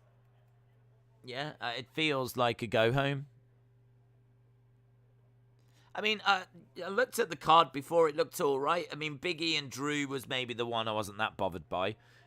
Xavier Jinder didn't disappoint. But sadly, that might be the only good thing we've had so far.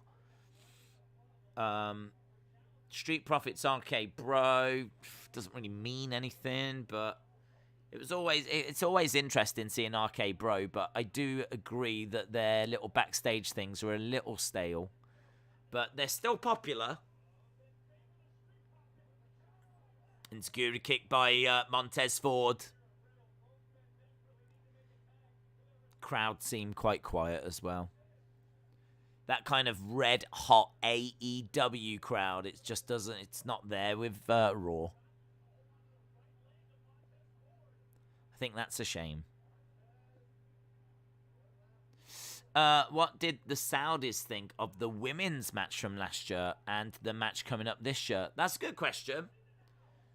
Abdu, what do people think about the women competing? Is there concern? Are there people against it? I think there probably are people against it. That shouldn't be much of a surprise, but what's the general consensus? I mean, I'd imagine people are for it as well because you see it on TV. So they're superstars that you would want to see competing, aren't they? So that's what I'm presuming.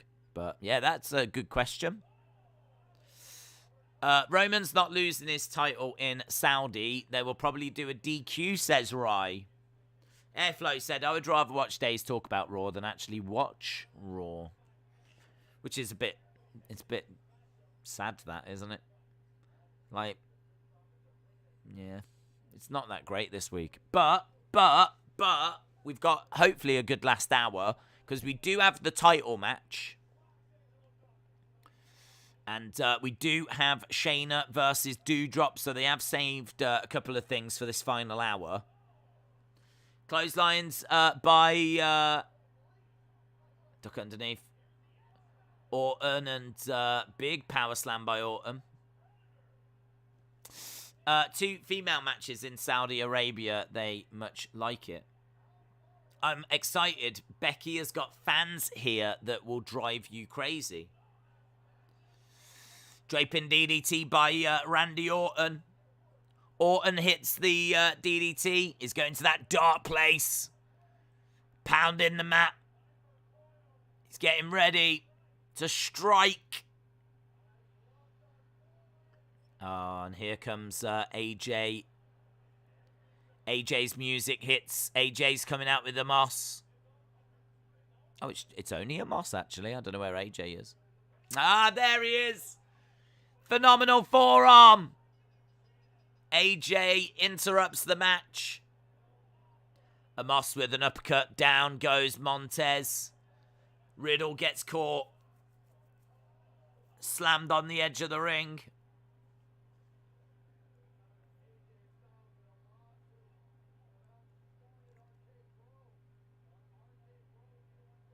Austin throwing Montez over to Amos. Slams, hurls Montez up in the air, just lets him fall down. That's kind of cool. AJ and Amos.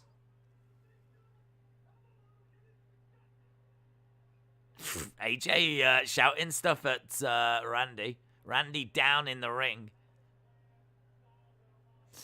Abdo, I want Queen Liv. I could see Doudrop winning tonight after Naomi interferes to continue the Shayna feud for Friday. And there's 2 women's matches in Saudi this year too. Is there? Yeah, there is. Yeah, the Queen's Crown final, isn't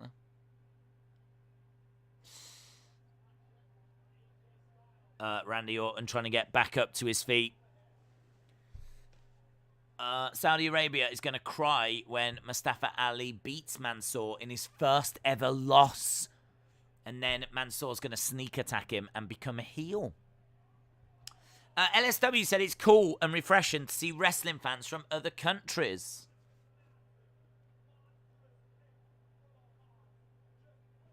What do you think this guy is right here, LSW?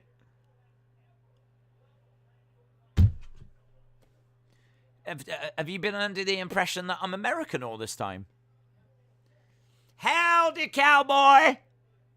Get on down to Daisy's Ranch, where we are selling all of the horses and horse merchandise that you could ever want in your life. We've got horses. We've got horseshoes. We've got horse carts. We've got saddles. We've got Cowboys, get on down to Days' Ranch. Is that what you thought of me? Is that what you thought of me, LSW? Is that what you thought I was all about? I can see where the confusion has come in. Days isn't Antarcticarian. Antarcticarian? That's a good word. I like that. Days, I've been invited to the Rumble. Oh my God. Real Chucky, don't ruin the surprise. Now when it gets down to number 30, we'll know who it is that comes out last. It's going to be you. Days, why are Texan accents always the first thing you think of? They're the easiest to do, aren't they? Can't do any other ones. What's a Florida accent? I don't know. What do they sound like in North Dakota? I don't know. Does anyone know what they sound like in North Dakota? Do you know what I mean? It's just easy to go Texas, isn't it? The man, Becky Lynch. Days, have you ever got locked out the house? Yes. If so, you should have talked to it, as communication is key. Ah, nice. Nice. Here's Shayna Baszler. You can do a New York accent for a change. Hey! Forget it. Where's my bagel? Forget about it. Hey, I'm trying to walk here. I'm trying to walk here. Yeah, that's my New York. It's very good. Shayna Baszler. Oh, I've dropped it. Oh, now I've got all pop-up things on the screen. That's okay. We can do this.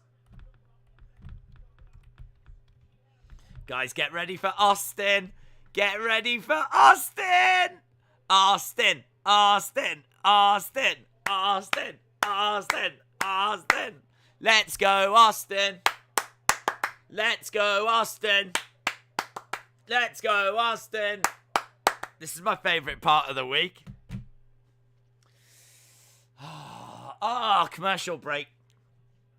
Of course there's a commercial break. Of course there's a commercial break.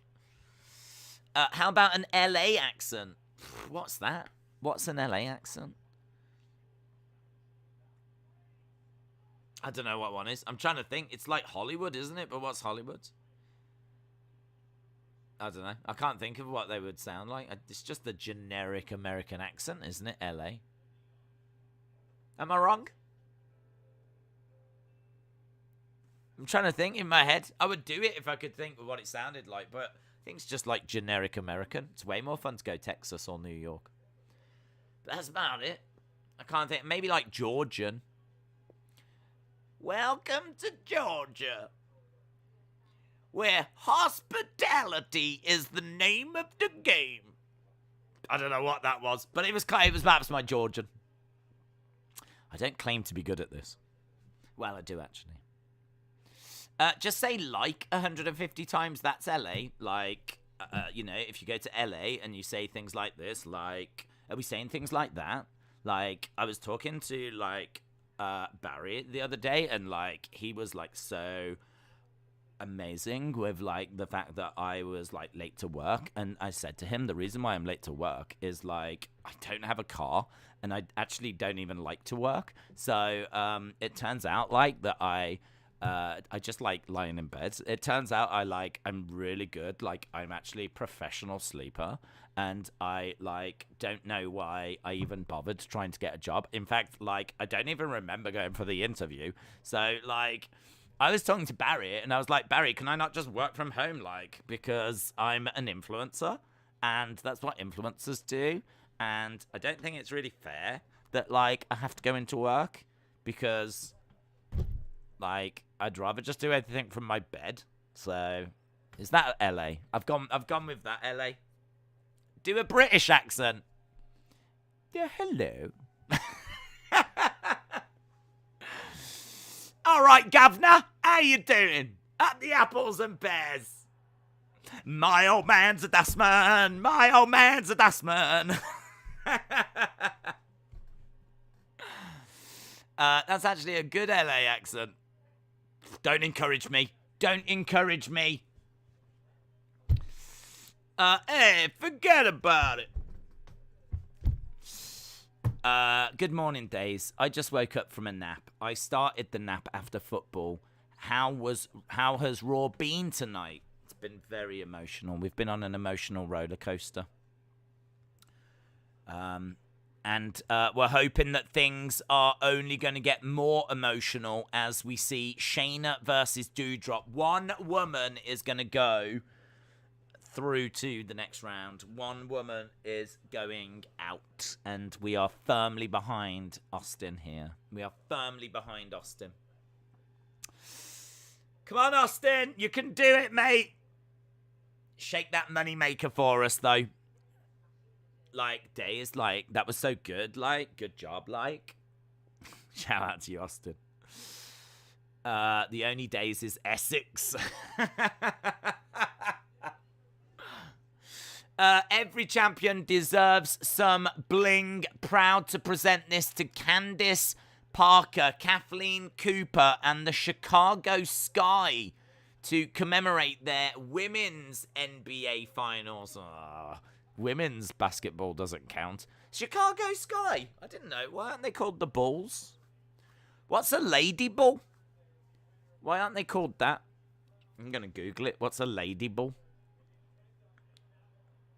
Here we go. Doudrop's music hits. Lady bull. A lady bull. There she goes.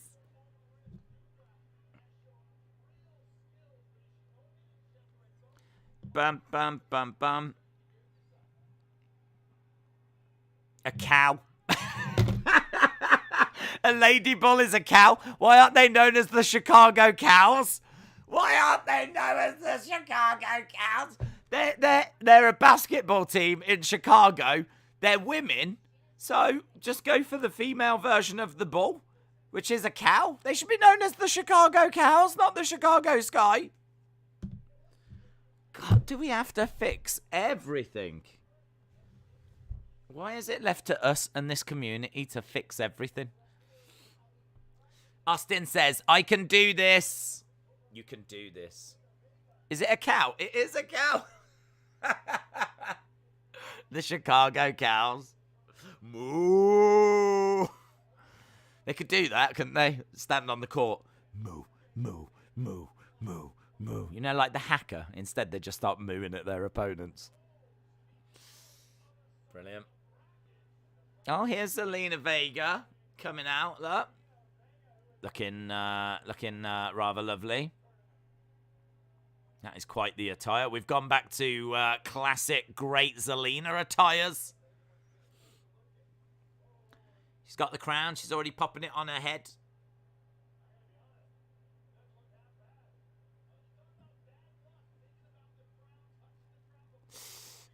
Go away, Zelina. Do not cost me.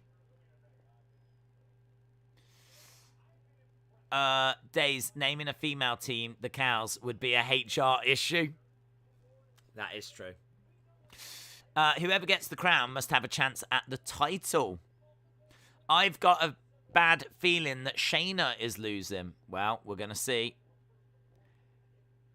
I thought Shayna would win it, but I am now firmly behind Austin. Oh, kick coming into the leg there by Shayna. Another kick coming in. She's working the leg kicks. This is like MMA. Lovely movement. Another leg kick coming in. Big throw by Doudrop.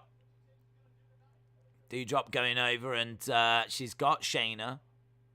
Looking for another throw. Another low kick coming in. And again, she's taking the base away. This is good work. Look, chopping her down. Chopping her down.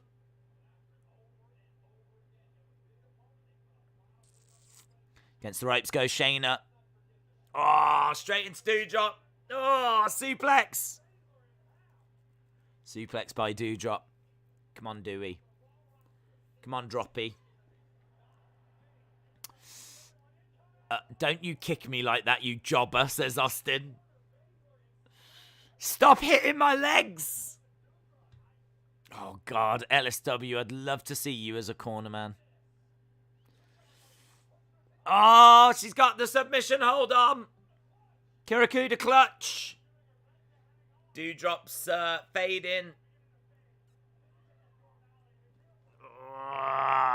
Shayna's got it on tight. Doudrop's trying to back Shayna into the corner. She's choking her. She's choking her. She's choking her.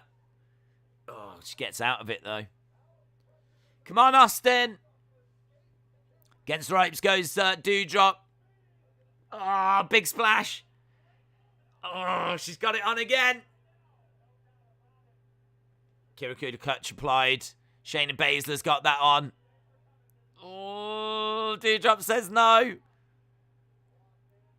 I tell you what, it's hard to know which way this is going to go.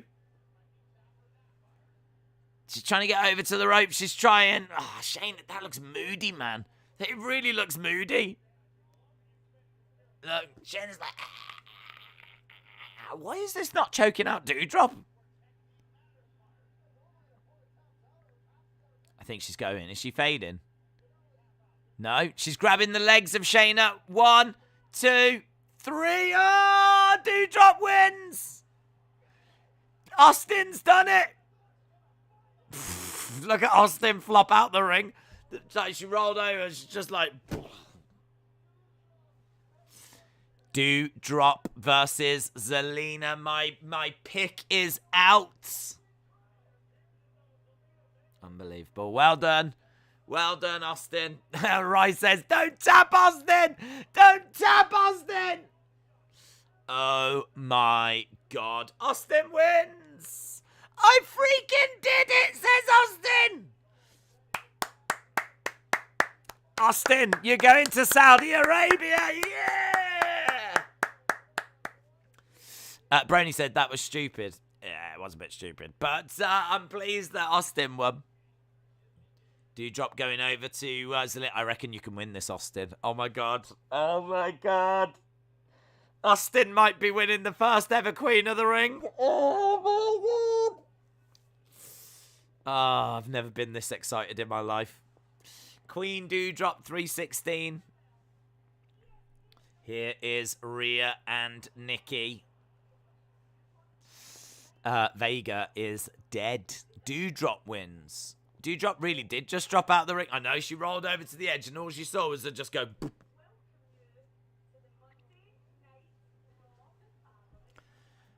They've got a little cap they've given to Bianca.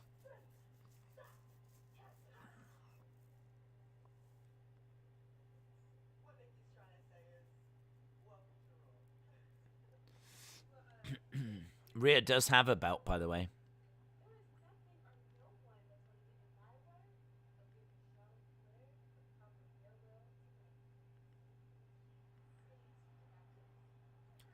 Wonder why these are all friends now. Rhea and Bianca have a bit of a history. Bianca says she's got this. Days, I was just watching Squid Game and I got to the end of episode 6 and I cried a lot at the end. It was emotional. What's been happening on Raw? We've been crying over here as well, but for very different reasons. Crying because the show has been a go-home show. But we do have Xavier going through to the final of King of the Ring. And we do have Doudrop going through to the final of Queen of the Ring. Here is Finn Balor. Finn Balor has made his way out. Is that a belt from WWE Shop? I'd imagine so, yeah. Finn Balor. In fairness, they tend to use those most of the time anyway, so. Who's he facing? I don't know what this is. The season premiere next week. King Balor soon, says Brony. Who do you think will win, Bianca or Charlotte? I'm going to say Bianca. If Bianca wins the title tonight, what will happen to the SmackDown title? I think it goes to Sasha. But I also thought that Shayna would win Queen of the Ring, so don't get them all right. Episode 6 of Squid Game was mad funny, said the real Chucky. Retribution said, you were so right about episode 6 days. The ending made me cry tears. It broke my heart. Especially the old man. Yep. Rafi says, what have I missed? This is just like the number one question I get asked now in my life. What have you missed? Not much is the answer. Not much. Johnny said, Days, my mom is a cow. Oh, she plays for Chicago. Jonathan said, the Queen of Spades didn't win. She did not win, no. She faced her greatest challenge. Austin 316. Brony said, if Bianca wins, Sasha is guaranteed winning. J14 said, episode 6 was hard to watch. I think it's one of the best TV episodes of anything I've ever seen. I thought it was just incredible. Yeah, I completely agree with everything everyone's saying. The goddess Alexa Bliss should attack and cost Charlotte the SmackDown Women's title, says Ronnie. That's a good shout, Ronnie. I like that. I don't know how long she was meant to be away for, so yeah, that's interesting. Balor deserves to be champion again, says Brony. Austin said Shayna has got nothing on me. Retribution said, if you never cried at the end of episode 6 of Squid Game, then you must have a hard heart. And are you even human? This is what makes us angry. They treat the audience here with foolishness. The events of a dream match for the women's section have been burned in this way. This is what makes us angry. They treat the audience here with foolishness. The events of a dream match for the women's section have been burned in this way. Oh, I see what you're saying. So you're saying because it's a triple threat and because only, like, Sasha is the only one that's going to SmackDown and it's for the SmackDown women's title, like, you can kind of put 2 and 2 together. Yeah. I mean, they could swerve us. But I'm thinking Sasha. But let's see. James Chadwick said, I didn't cry, but then again, I haven't watched it. That'll do it. That's probably the reason why, in all fairness. Days Goddess Alexa Bliss isn't coming back, unfortunately, but Lily is here to stay. Wow. It's Doudrop from England. She's from Scotland. The women's division is treated horrible, says Ronnie. Days, did you know that it is impossible to touch the shoulder with the palm of your hand? Left palm to left shoulder, not the opposite side. Well, everyone's going to do it now. So it's impossible to touch your shoulder with the palm of your hand. I don't think it's impossible. I feel like I'm only about that far away. So I kind of feel like there's someone in there. I reckon there's people that could do it. I reckon there's people that can do that. I can't do it. I'm about that far away. I could do it that way. Yeah, that's interesting. I've never tried that before, but yeah, that is interesting. Is it impossible? There's people out there that can do it. Everyone is trying it right now. Don't you tell me that you're not. You are definitely. The phone has been put down. The tablet has been put down. And right now, all around the world, everyone's going.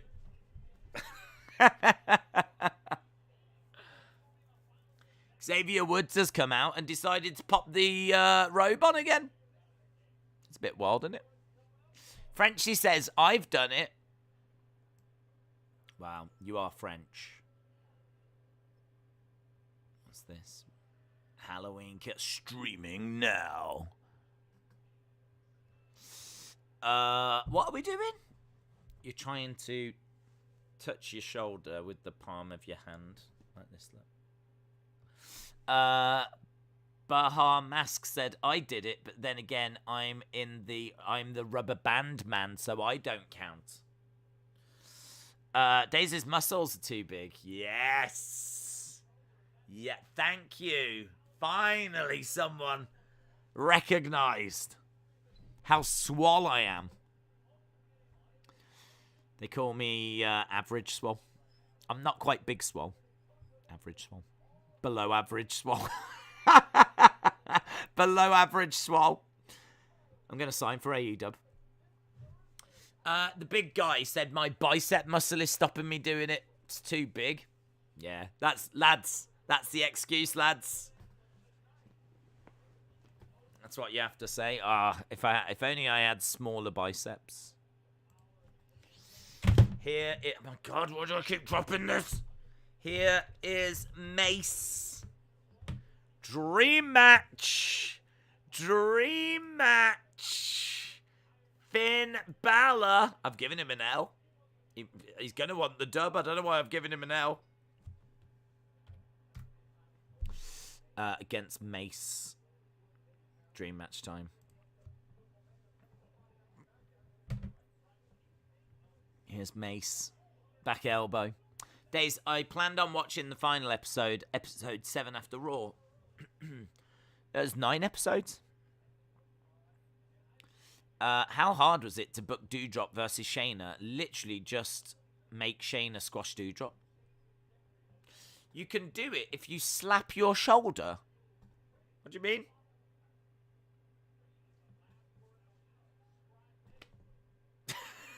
What do you mean? I'm slapping my shoulder with this, though. I'm not with that. That's there. It's not there.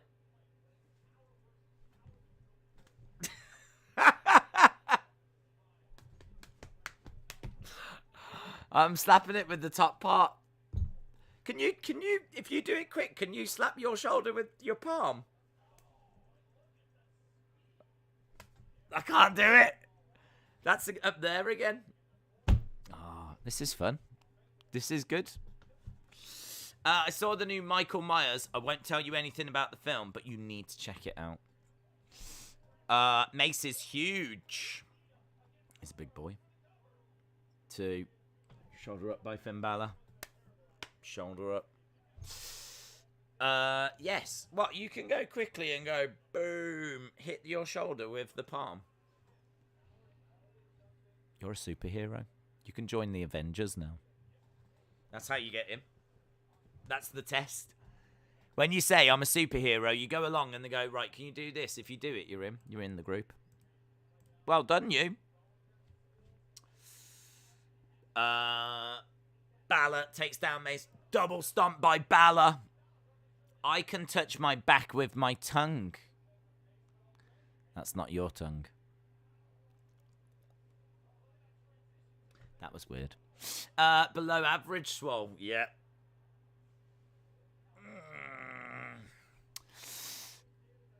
Just take the mask off this clown, says Ronnie. He's not wearing a mask. Mace. They lost the masks a while ago. He's just got like black eyeliner now. He's gone full goth. Coup de grace by Balor. 1, 2, 3. Balor wins. Balor beats Mace.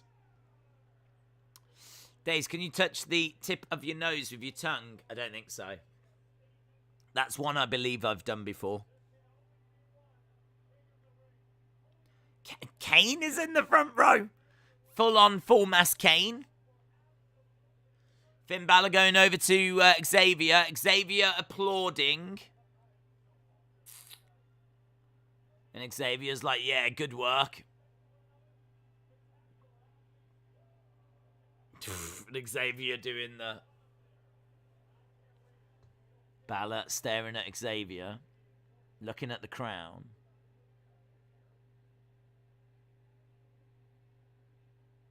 That crown is mine. Finn grabs the scepter. Here's Kofi. Kofi comes jogging out. Kofi's like, whoa, whoa, whoa, whoa, whoa.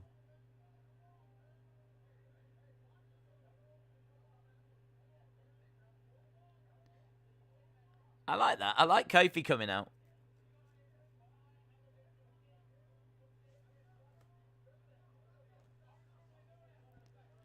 Your artist formerly known as Demon King.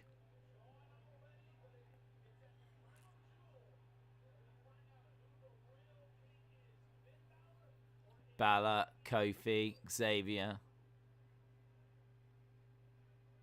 It's not time yet. Right, we're backstage. Here is Johnny Drip Drip and the Viking Raiders.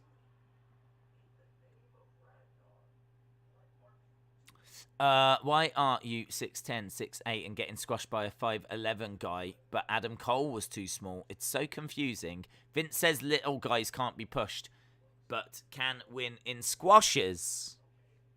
There are exceptions to that rule. Balor with the demon, I think, is something that's very marketable, and I think Vince kind of sees a slight exception there. But in all fairness, he still has only put the world title on him for 24 hours. You know what I mean? So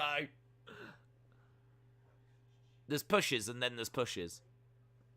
Are you being pushed if you get a win over Mace? I think I've beaten Mace.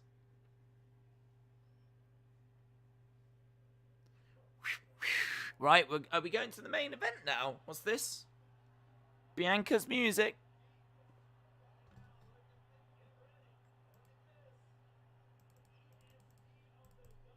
I saw on Twitter that Man United has called Zidane on the recommendation of CR7. I'll believe that when I see it. Who told you that? What news source did that come from?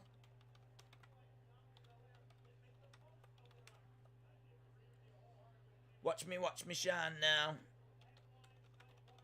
Ba-ba-bum-bum, ba-ba-bum-bum, ba-bum. I never needed you at all. Mace is one of my favourite WWE superstars, says Hodgepodge Fun. I don't think I can handle any more emotional heartstrings if there's 3 more episodes. I thought 7 was the last one. Well, you'll be pleased to know it gets harder and harder. Jobber Mace versus Chairman Vince McMahon. Who won out of Bianca or Charlotte? It's not started. His meditating the drip away. God, I hope so. I guess Finn Balor wins again. And new Raw Women's Champion! Esther. Esther's gonna win the title. Yeah, let's do we didn't do the poll for Doudrop because I think we were all rooting for Austin. So, here we go. We've got who will win? Who will win? Who will win? Is it going to be Charlotte? Is it going to be Bianca? Who's going to win? Charlotte or Bianca? Who is leaving the Raw Women's Champion, and why has my clock stopped? Fixed.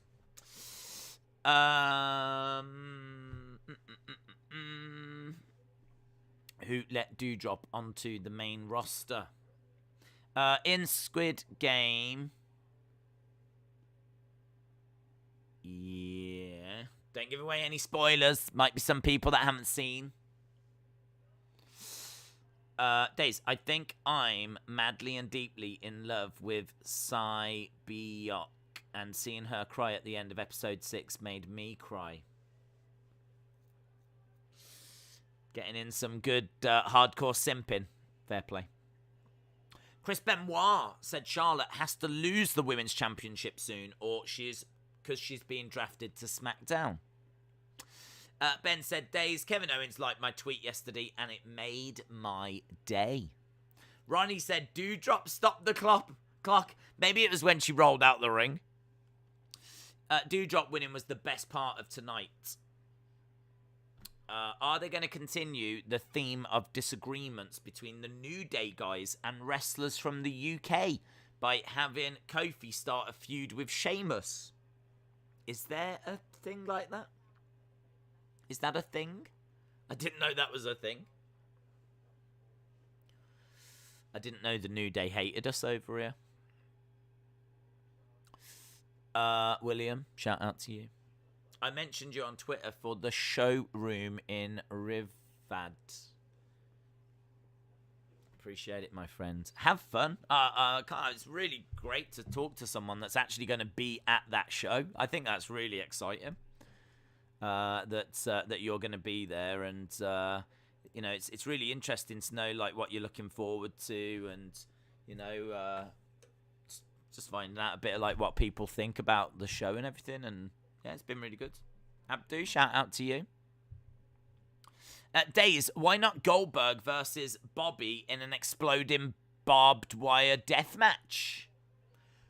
Maybe because the last one went so well, they've decided there's no way of topping it. Philip said if Bianca wins, she should face the soon-to-be returning Asuka. Yeah, I'm looking forward to Asuka coming back. I don't know when she's back, but hopefully not too far away. Universal Championship match, Roman versus Brock.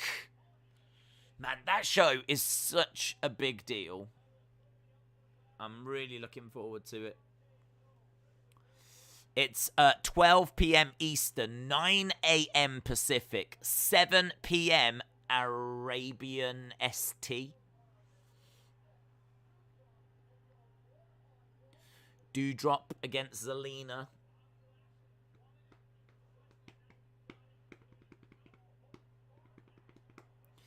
There were rumours that Asuka will return after this match. Do you think Chris Benoit will be in the AEW Hall of Fame? I don't think so. There isn't an AEW Hall of Fame. The amount of fans for Sabiak has been insane. Everywhere I turn on Twitter, there is... I don't even know how you pronounce her name. I know who you're talking about, though. She's now the face of, like, Dior or something. She's, like, now an ambassador for, like, Versace or something. She is actually a model, so...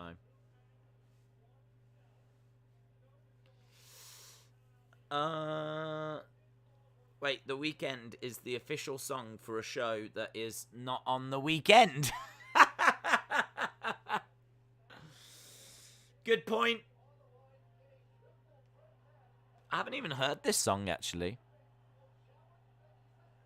I don't know what song it is. I'm sure it's good. All the Weeknd songs are good.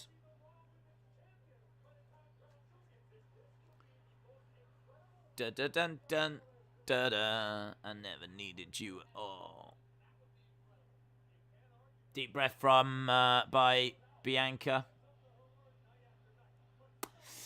Days, I'm watching Monday Night Raw. Shout out to you, dude. You got 25 minutes of it left. Slim Jim said, how many folks care who wins this match? I mean, I care because it's for the women's title, and I do like both of these wrestlers, and this should be a good match. But I just really feel like Bianca is winning it. Charlotte making her way down.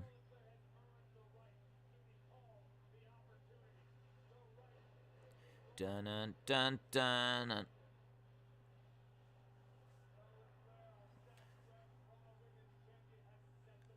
Days, I heard David Benoit is at Real Canadian Wrestling, says Josh Games.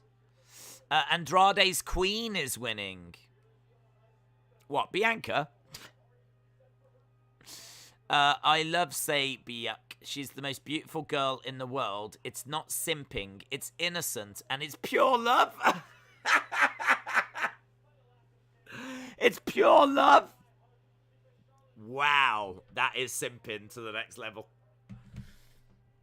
When you're simping and you don't even know that you're simping, that is next level simping. You're like that is gold standard simping.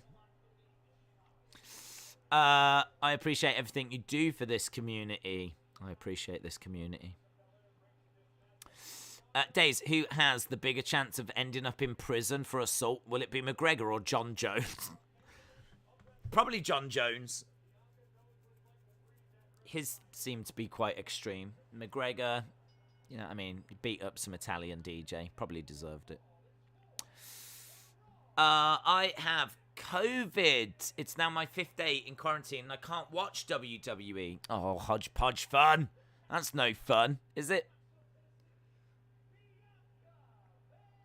I'm sorry to hear that. I hope you make a quick and speedy recovery.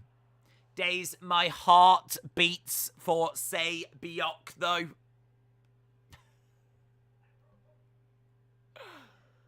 Oh, I love it. I love it. Please start a Stan account on Twitter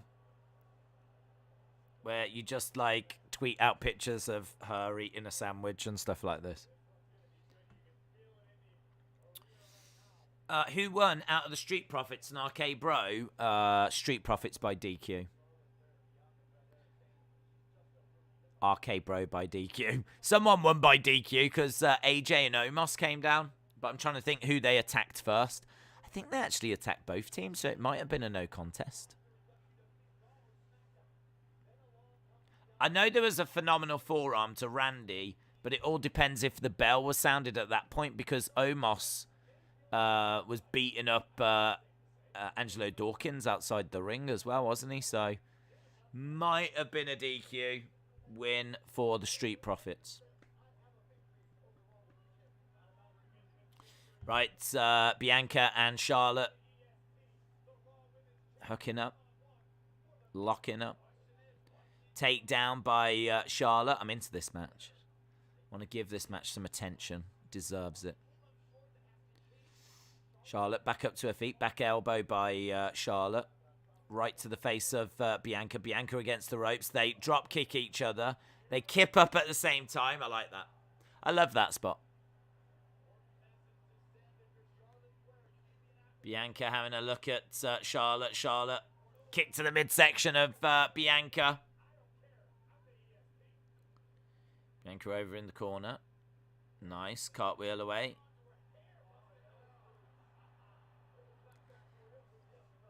Nice. Oh, look at that. Lovely little moonsault by Bianca as Charlotte came over. Knee strike. It's a pretty fun match so far. This is already one of my favourite things I've seen on the show. Kicks to the midsection by Charlotte.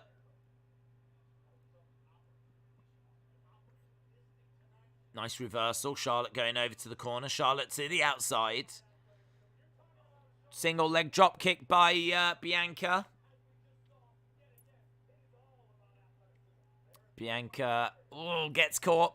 Dragged out the ring by Charlotte. Thrown over the commentary table. That'll take us to commercial break, won't it? Do you have any WWE superstars that have blocked you on Twitter? I don't think so. Not that I'm aware of. The only person I know that ever blocked me was Kathy Kelly. And I don't know why. I've said that before. I don't know why. I've never tagged her or anything. I don't remember ever saying anything about her. I don't remember ever. She must have like watched a video or seen a clip, and I must have said something she didn't like, and then she blocked me. Because I can't think of any reason as to why she blocked me. That was a weird one, actually. I was like, what have I done? I was trying to think of what have I done? Like, what have I done? I don't remember ever saying anything bad about her. I don't even remember talking about her. But, yeah, I got blocked by her. And that's it. That's all I know. Montez Ford blocked me for no reason. Did he? Did he? Has anyone been blocked for no reason? That's quite interesting. I mean, I managed to upset Kathy Kelly. I think what it was I'm too cute. That's what it was. Days, you didn't mention Rye Right back blocking. Oh my God, I'm going to get there. Right back blocking has been combined into a whole load of words there. You didn't mention right back blocking you in one of your streams. I don't remember that happening. I don't remember ever having any interaction with right back, to be honest. I'm reading a book about anti-gravity. It's impossible to put down. Amazing. Hodgepod said Kofi Kingston blocked you. For no reason? Or was there a reason? I never tagged him in a tweet or talked bad about him, so I don't know why he blocked me. I'm going to look, see if if he's blocked you, he might have blocked me. Let's have a look. We might discover if we're blocked by Montez Ford. Let's have a look. Montez Ford. Oh,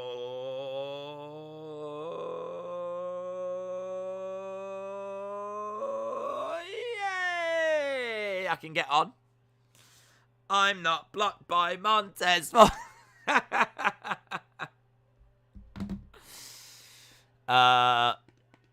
I've not been blocked by any. Who's Kathy Kelly? Yeah, that's the attitude. My own brother blocked me, says Brian. Brian, I'm sorry. Jake said Mia Yim blocked me. I blocked Riddle because he kept sending me pictures of Randy. The tribe was upset about the Fiend outselling your tribal chief, says Ronnie. That is unfair, says Austin. I think I got blocked by Kathy Kelly for asking her why she blocked you, if I remember correctly. She turned heel on this community, didn't she? Brock and Taker have the deepest history. Undertaker blocked you, Cade. Undertaker! What the flip? John said, no, really, who is Kathy Kelly? I don't know who she is. Yeah, that's the spirit, John. Yeah, take that. Adrian said, Shawn Michaels blocked me for no reason. It's weird, isn't it? I wonder how that happens. I could name 100 superstars in 2 minutes, says Hodgepodge Fun. What, that have blocked you? What are you up to? I wish that cancel culture would cancel the Street Profits. Did you hear about the guy that invented the knock knock joke? He won the Nobel Prize. Very good. Very good. Blood on the face of Charlotte. Charlotte gets the ropes.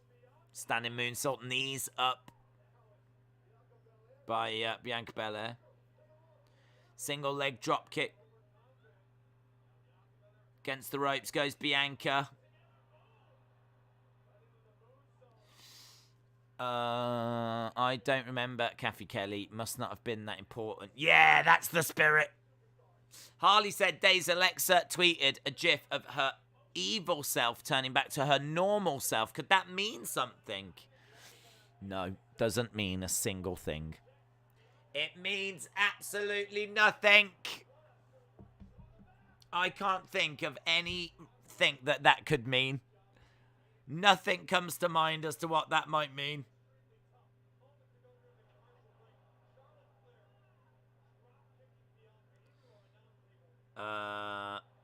Alexa. Is it? There.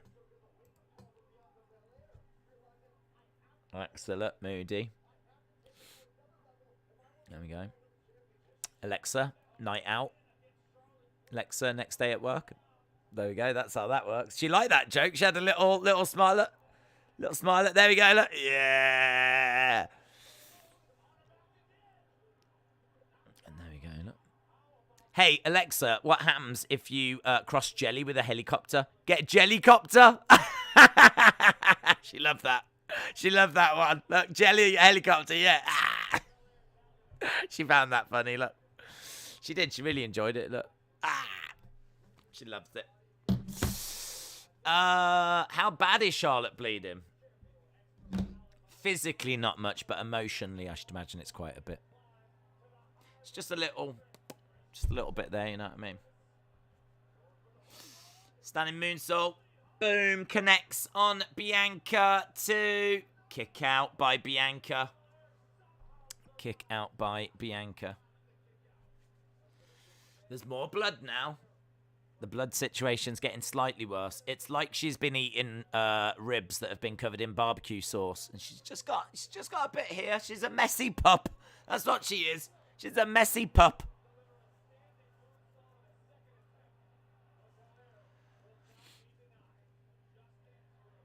Wow, those fans were really into chanting, "This is awesome."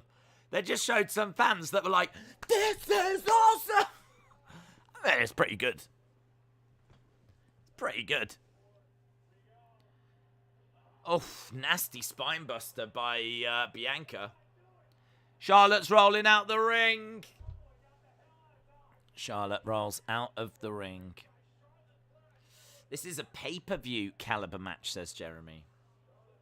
Lacey Evans has her baby 2 days ago with Ric Flair.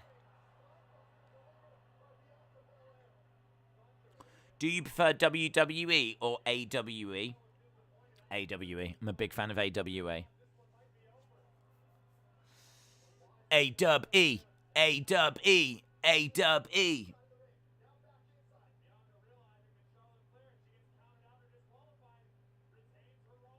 We've got Charlotte outside the ring. Looks like she had a spot and she popped it mid-match. Charlotte's over by the barricade. We should be going to a commercial break soon. We're outside the ring. Bianca now hurls Charlotte over the announce table. Oh my God, what is it about? Like, this is just the cue to go to the break, isn't it? Oh, the blood's getting even worse now. He isn't worth it. Doritos and Pepsi together is spicy, says Sonny. Days, Austin blocked me because he's going to win Queen's Crown and said he doesn't want to speak to peasants anymore. A-dub-E. A-dub-E. A-dub-E. I love A-dub-E. Honestly. And the guy that owns it, Tony Khan. I love Tony Khan. Tony Khan. Tony Khan, A-W. Kenny Alpha. Oh, I love Kenny Alpha. Lenny Alpha. Lenny Alpha. Days, I got an interview tomorrow for a job. Felix, don't be nervous. Be excited. Go into that room ready to tell them all about how awesome you are. About everything you've achieved. Let them know that they can't afford to not take you. You are desperate to work there. It's your dream to work there. Go in with that mentality. AWE was an actual wrestling show held by Kurt Bale. Yep, and it's my favourite. Tony Khan. Blood capsule or real blood? I think it's real because it's kind of here. I don't know. I don't think it would be a blood capsule because it's not like pouring out her mouth or anything. She's got like just bits around here. If Bianca wins Days, then Sasha will win at Jewel. I love the moment when CM Skunk returned. Oh, CM Skunk! CM Skunk. The best in the woods. CM Skunk. Ah, I love CM Skunk. Yeah, that was sick, man. CM Skunk's return to AWE was maybe my favourite moment as well. The best in the woods. Charlotte just can't take the heat, can she? She can't. We've said that about her for a long time. She can't take the heat, Charlotte. Felix, shout out to you. I tell you what, we've got a lot of AWE fans in the chat right now. Tone E can. It's kind of like Bob the Builder. Can anyone do this? Tony can. Kenny No Balls and Tony No Balls should form a tag team. What would you call the tag team? James Chadwick. Lenny Alpha. He's a brilliant champion. A-W-E, A-W-E, A-W-E. Days, can you lick your elbow? No. I've definitely tried that one. What about the NWP, the New World Planet? Oh, that's the new wrestling promotion from Greta, isn't it? I think Greta Thunberg's come up with that one. The NWP, the New World Planet. All wrestling entertainment. Yep. Right, we've got Charlotte pounding away on Bianca. Bianca over by the ropes at the moment. Wubba lubba dub dub. Right, how long we got? 7 minutes.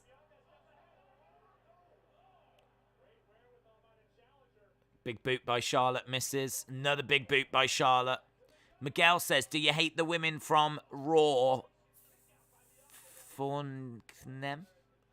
I don't know. I hate all women. It's just easier to hate them all, to be honest.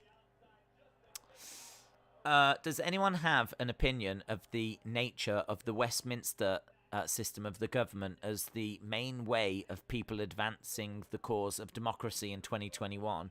And if it's the best, then why not bring it in? Wow. I mean, we could do a whole separate video on that, Steve.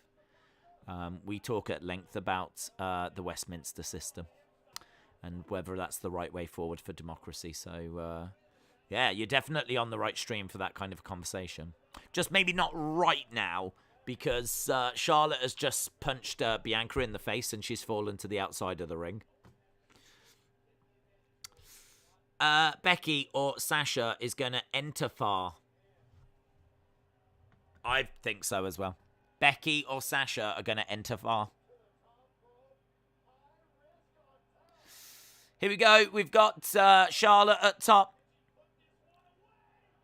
Her name is the woman. Whose name's the woman? What are you on about? Her name is the woman. Charlotte has done a moonsault. She's come crashing down on Bianca. I might as well end this poll, mightn't I? We've been stuck on this poll for a little while. Boom.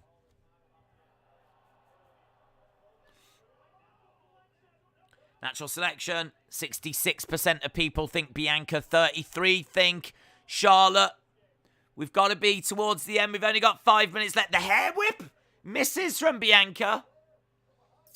She's going for the KOD. Oh, gets it. Little botchy. 2. Kick out by Charlotte. Kick out by Charlotte. It's a good match, this.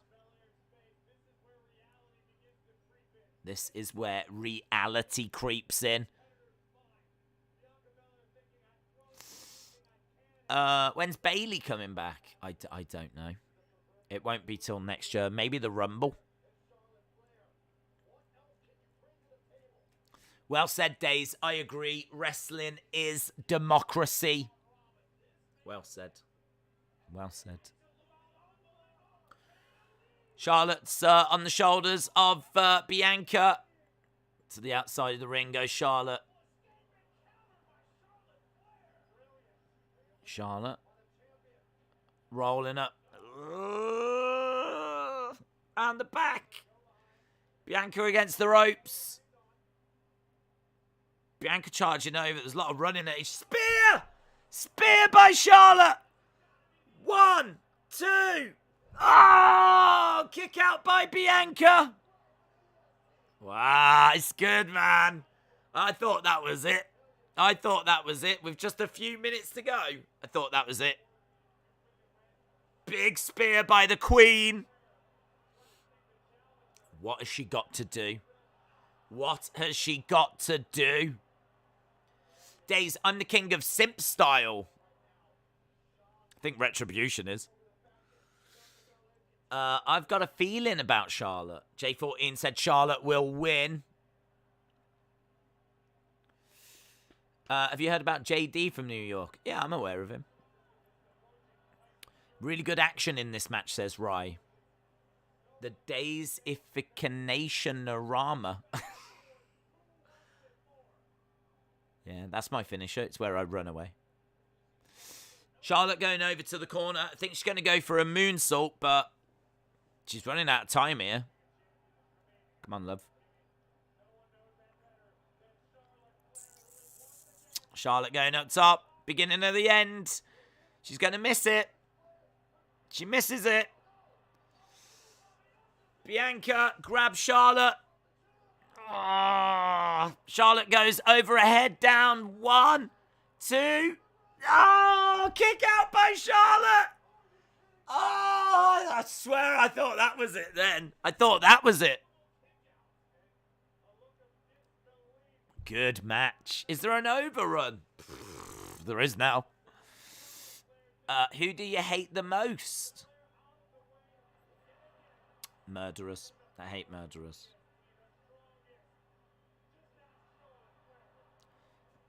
Murderers. There's no excuse for it. Although sometimes there is. Days, look at the graphic for Royal Rumble. Released this week. It shows Bianca as champion, says DeAndre Lewis. Well, is she about to win it here? Why have they released a graphic for Royal Rumble? That's like forever away. We've got so many sleeps till we get to the Royal Rumble. Why are elevator jokes so classic and good? It's because they work on many levels. Charlotte going over, forearm strike. We're into the, like, they're probably being told off right now. Bianca goes over. She's trying for a power bomb. She gets it. 1, 2. Kick out again by Charlotte.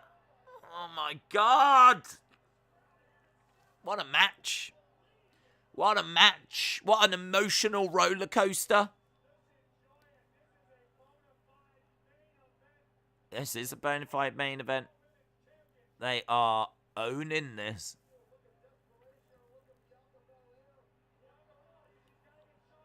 Is it going to go to a time limit draw? Ah, Charlotte uses the chair and it's a DQ. Charlotte gets disqualified. Charlotte retains. Charlotte retains.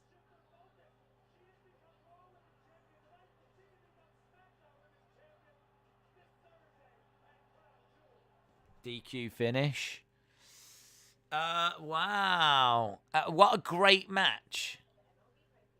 And I don't even really hate the finish, to be honest, because I was expecting Bianca to win. So anything that's not a Bianca win, I don't hate. Jeremy says, they ruined an awesome match. Great match, but a disappointing ending. This is why Raw is bad. Stupid ref. All that for nothing, says Brony. Ronnie said, could have saved me 20 minutes that I couldn't get back. That was stupid, says Brony. They were running out of time. Charlotte was forced to do that, wasn't she? Yeah, I don't mind it. I don't mind it. I think I was expecting Bianca to win it. So the fact she doesn't meant that they swerved me a little bit. Even if it is a DQ finish, it's not the finish. It's not the finish I was expecting. Lazy booking. says JJV Gaming. I hate the fact that Charlotte keeps on doing things like that. Well, there could be a rematch. Could be a rematch. What about if next week there's a rematch booked? Sasha wins at Crown Jewel, and next week we get Charlotte versus Bianca, this time no DQ, and they do that next week. What do you score WWE Raw? What do you score it, please? I would like your answers. 8 to 10. 7 to 7.75. 6 to 6.75.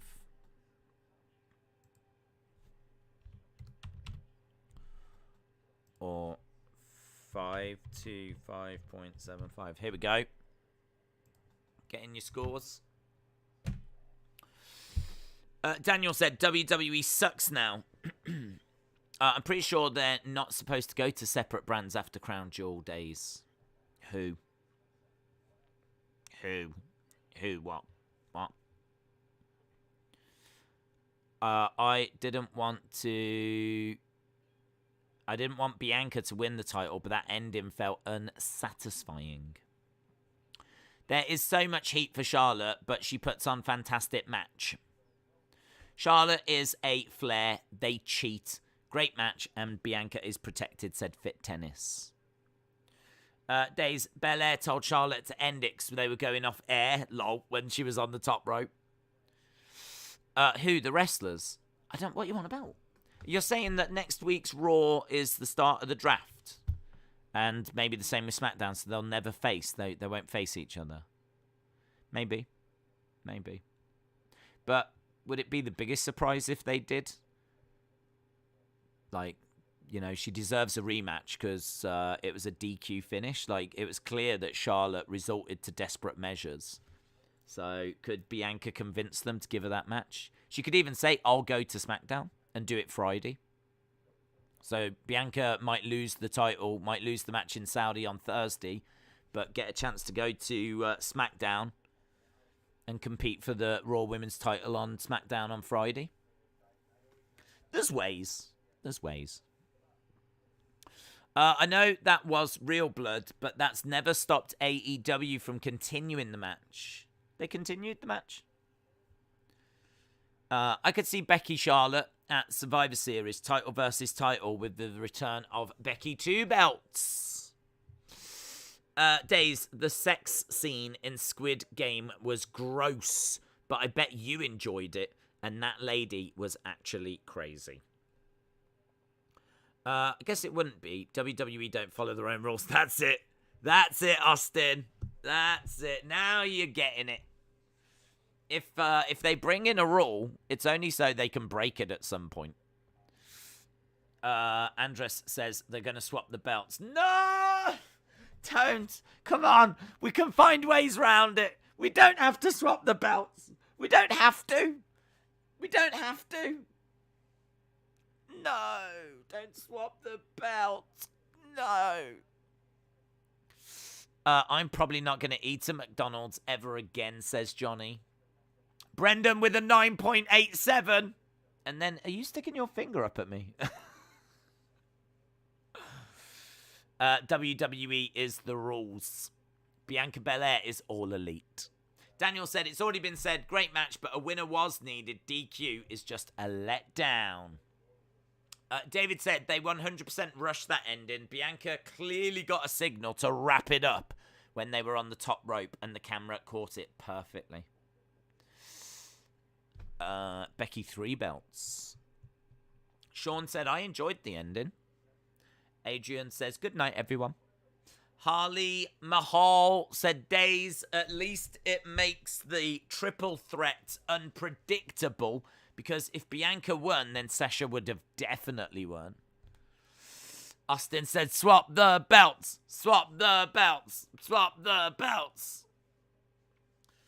Harley Mahal says, swap the belts.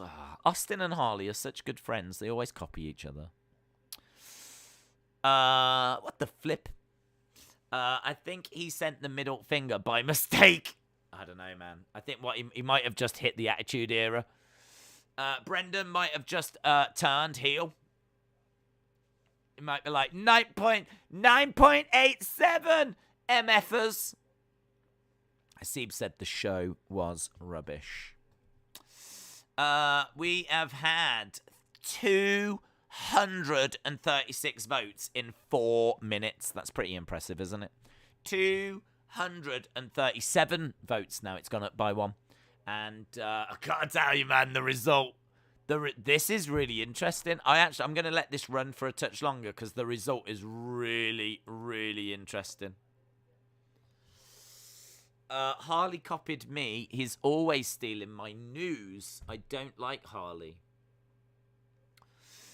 You got to remember, though, Austin, that I think Harley might be copying you, but he's only copying you so that he can spread that news around the Indian market. Because, obviously, he is Harley Mahal. So he is catering for... You do, like, America and Europe, and I think that Harley kind of distributes the news out to, like, India. So you could work side by side. Do you know what I mean? It could work. Could be the start of a beautiful relationship. John said, I agree, the show was rubbish. William said, who you see winning King and Queen of the Ring? Doudrop, and maybe they'll go Xavier. I think the King of the Ring's a tricky one to call. Christopher says Triple H, HBK, Undertaker, Kevin Nash, Edge, Kane, Royal Rumble, and Fanned. I was a big Fanned fan. Where are we with the poll? 2 more minutes. It's really close. One option's got 30%. The other option's got 26%. The other one's got 22%. And the other one's got 22%. So it's really close. There's only 4% in first and second place. That's the only difference between first and second. So if you haven't voted, get your votes in. Retribution said, I could spread the news in Bangladesh. Do it. Absolutely do it. Harley Mahal is actually pretty cool. Thank you for letting them know of my news. Harley Mahal. Harley Mahal said it's absolutely disgusting behaviour. I am going to ban you both days. I do not give you permission to stream. I do not want to upset the community's Maharaja. Do I? I don't want to go upsetting the community's Maharaja. John, shout out to you. Roman Reigns says, what's your favourite era of WWE? Not this one. Probably the late 80s, early 90s, when we've got Macho Man and Ultimate Warrior, and, you know, we're starting to see, like, the Rockers split up and Shawn Michaels go solo. 93 sees the arrival of Raw. You've still got Gorilla Monsoon around, Bobby the Brain Heenan. I just love all those. I wish I could get $1 for every time I read that WWE sucks. Yeah, you'd be rich. I'd be rich. We'd all be rich. Right, I said 10 past, and that is it. I wish I was South Korean just for Sabiuk. Right, here we go. Poll has been ended. Here we go. I'm going to spread news of Jinder Mahogany. Please do. I will never understand that comment. What did you score, Raw? 5 to 5.75 got 29%. 6 to 6.75 got 25%. 7 to 7.75, 23. 8 to 10, only 20. So the lowest option got the most votes. That's the first time that has ever happened. For as long as we've been doing this, 5 to 5.75 has never won. But it did tonight. And you know what? I'd probably agree. 5.75. 5.75 to 6. I'd probably agree. I think the main event was really good. I think that the first match was good with Xavier and Finn. Other than that, there's about 2 hours, 20 minutes of a whole lot of nothing. So, yeah, probably be about 6, which I think might even be quite generous. So, Brian says 2. Austin said Raw deserves better. Both of you, get out of my stream.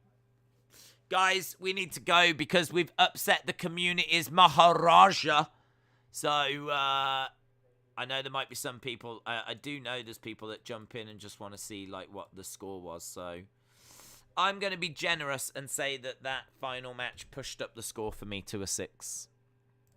I'm going to be generous. But really, I thought it was a bit... look, it's a go home. It's a go home. Yeah, it's a go home, and it was really a go home show as well. So it is what it is. We move on with our lives. Awesome, guys. We're back tomorrow for a couple of games over on Football Days. And obviously tomorrow night we've got NXT as well. So plenty of streams coming up tomorrow. Massive shout out to everyone that joined us. I hope you had fun. You know, I hope we managed to make the show a bit more palatable, and really appreciate everyone joining us. So I will hopefully see you at some point tomorrow. If not, then I'll see you when I see you, and have a good evening, afternoon, morning, whatever it is, wherever you are. Have a good one. Awesome, guys. Thanks for watching. Bye for now.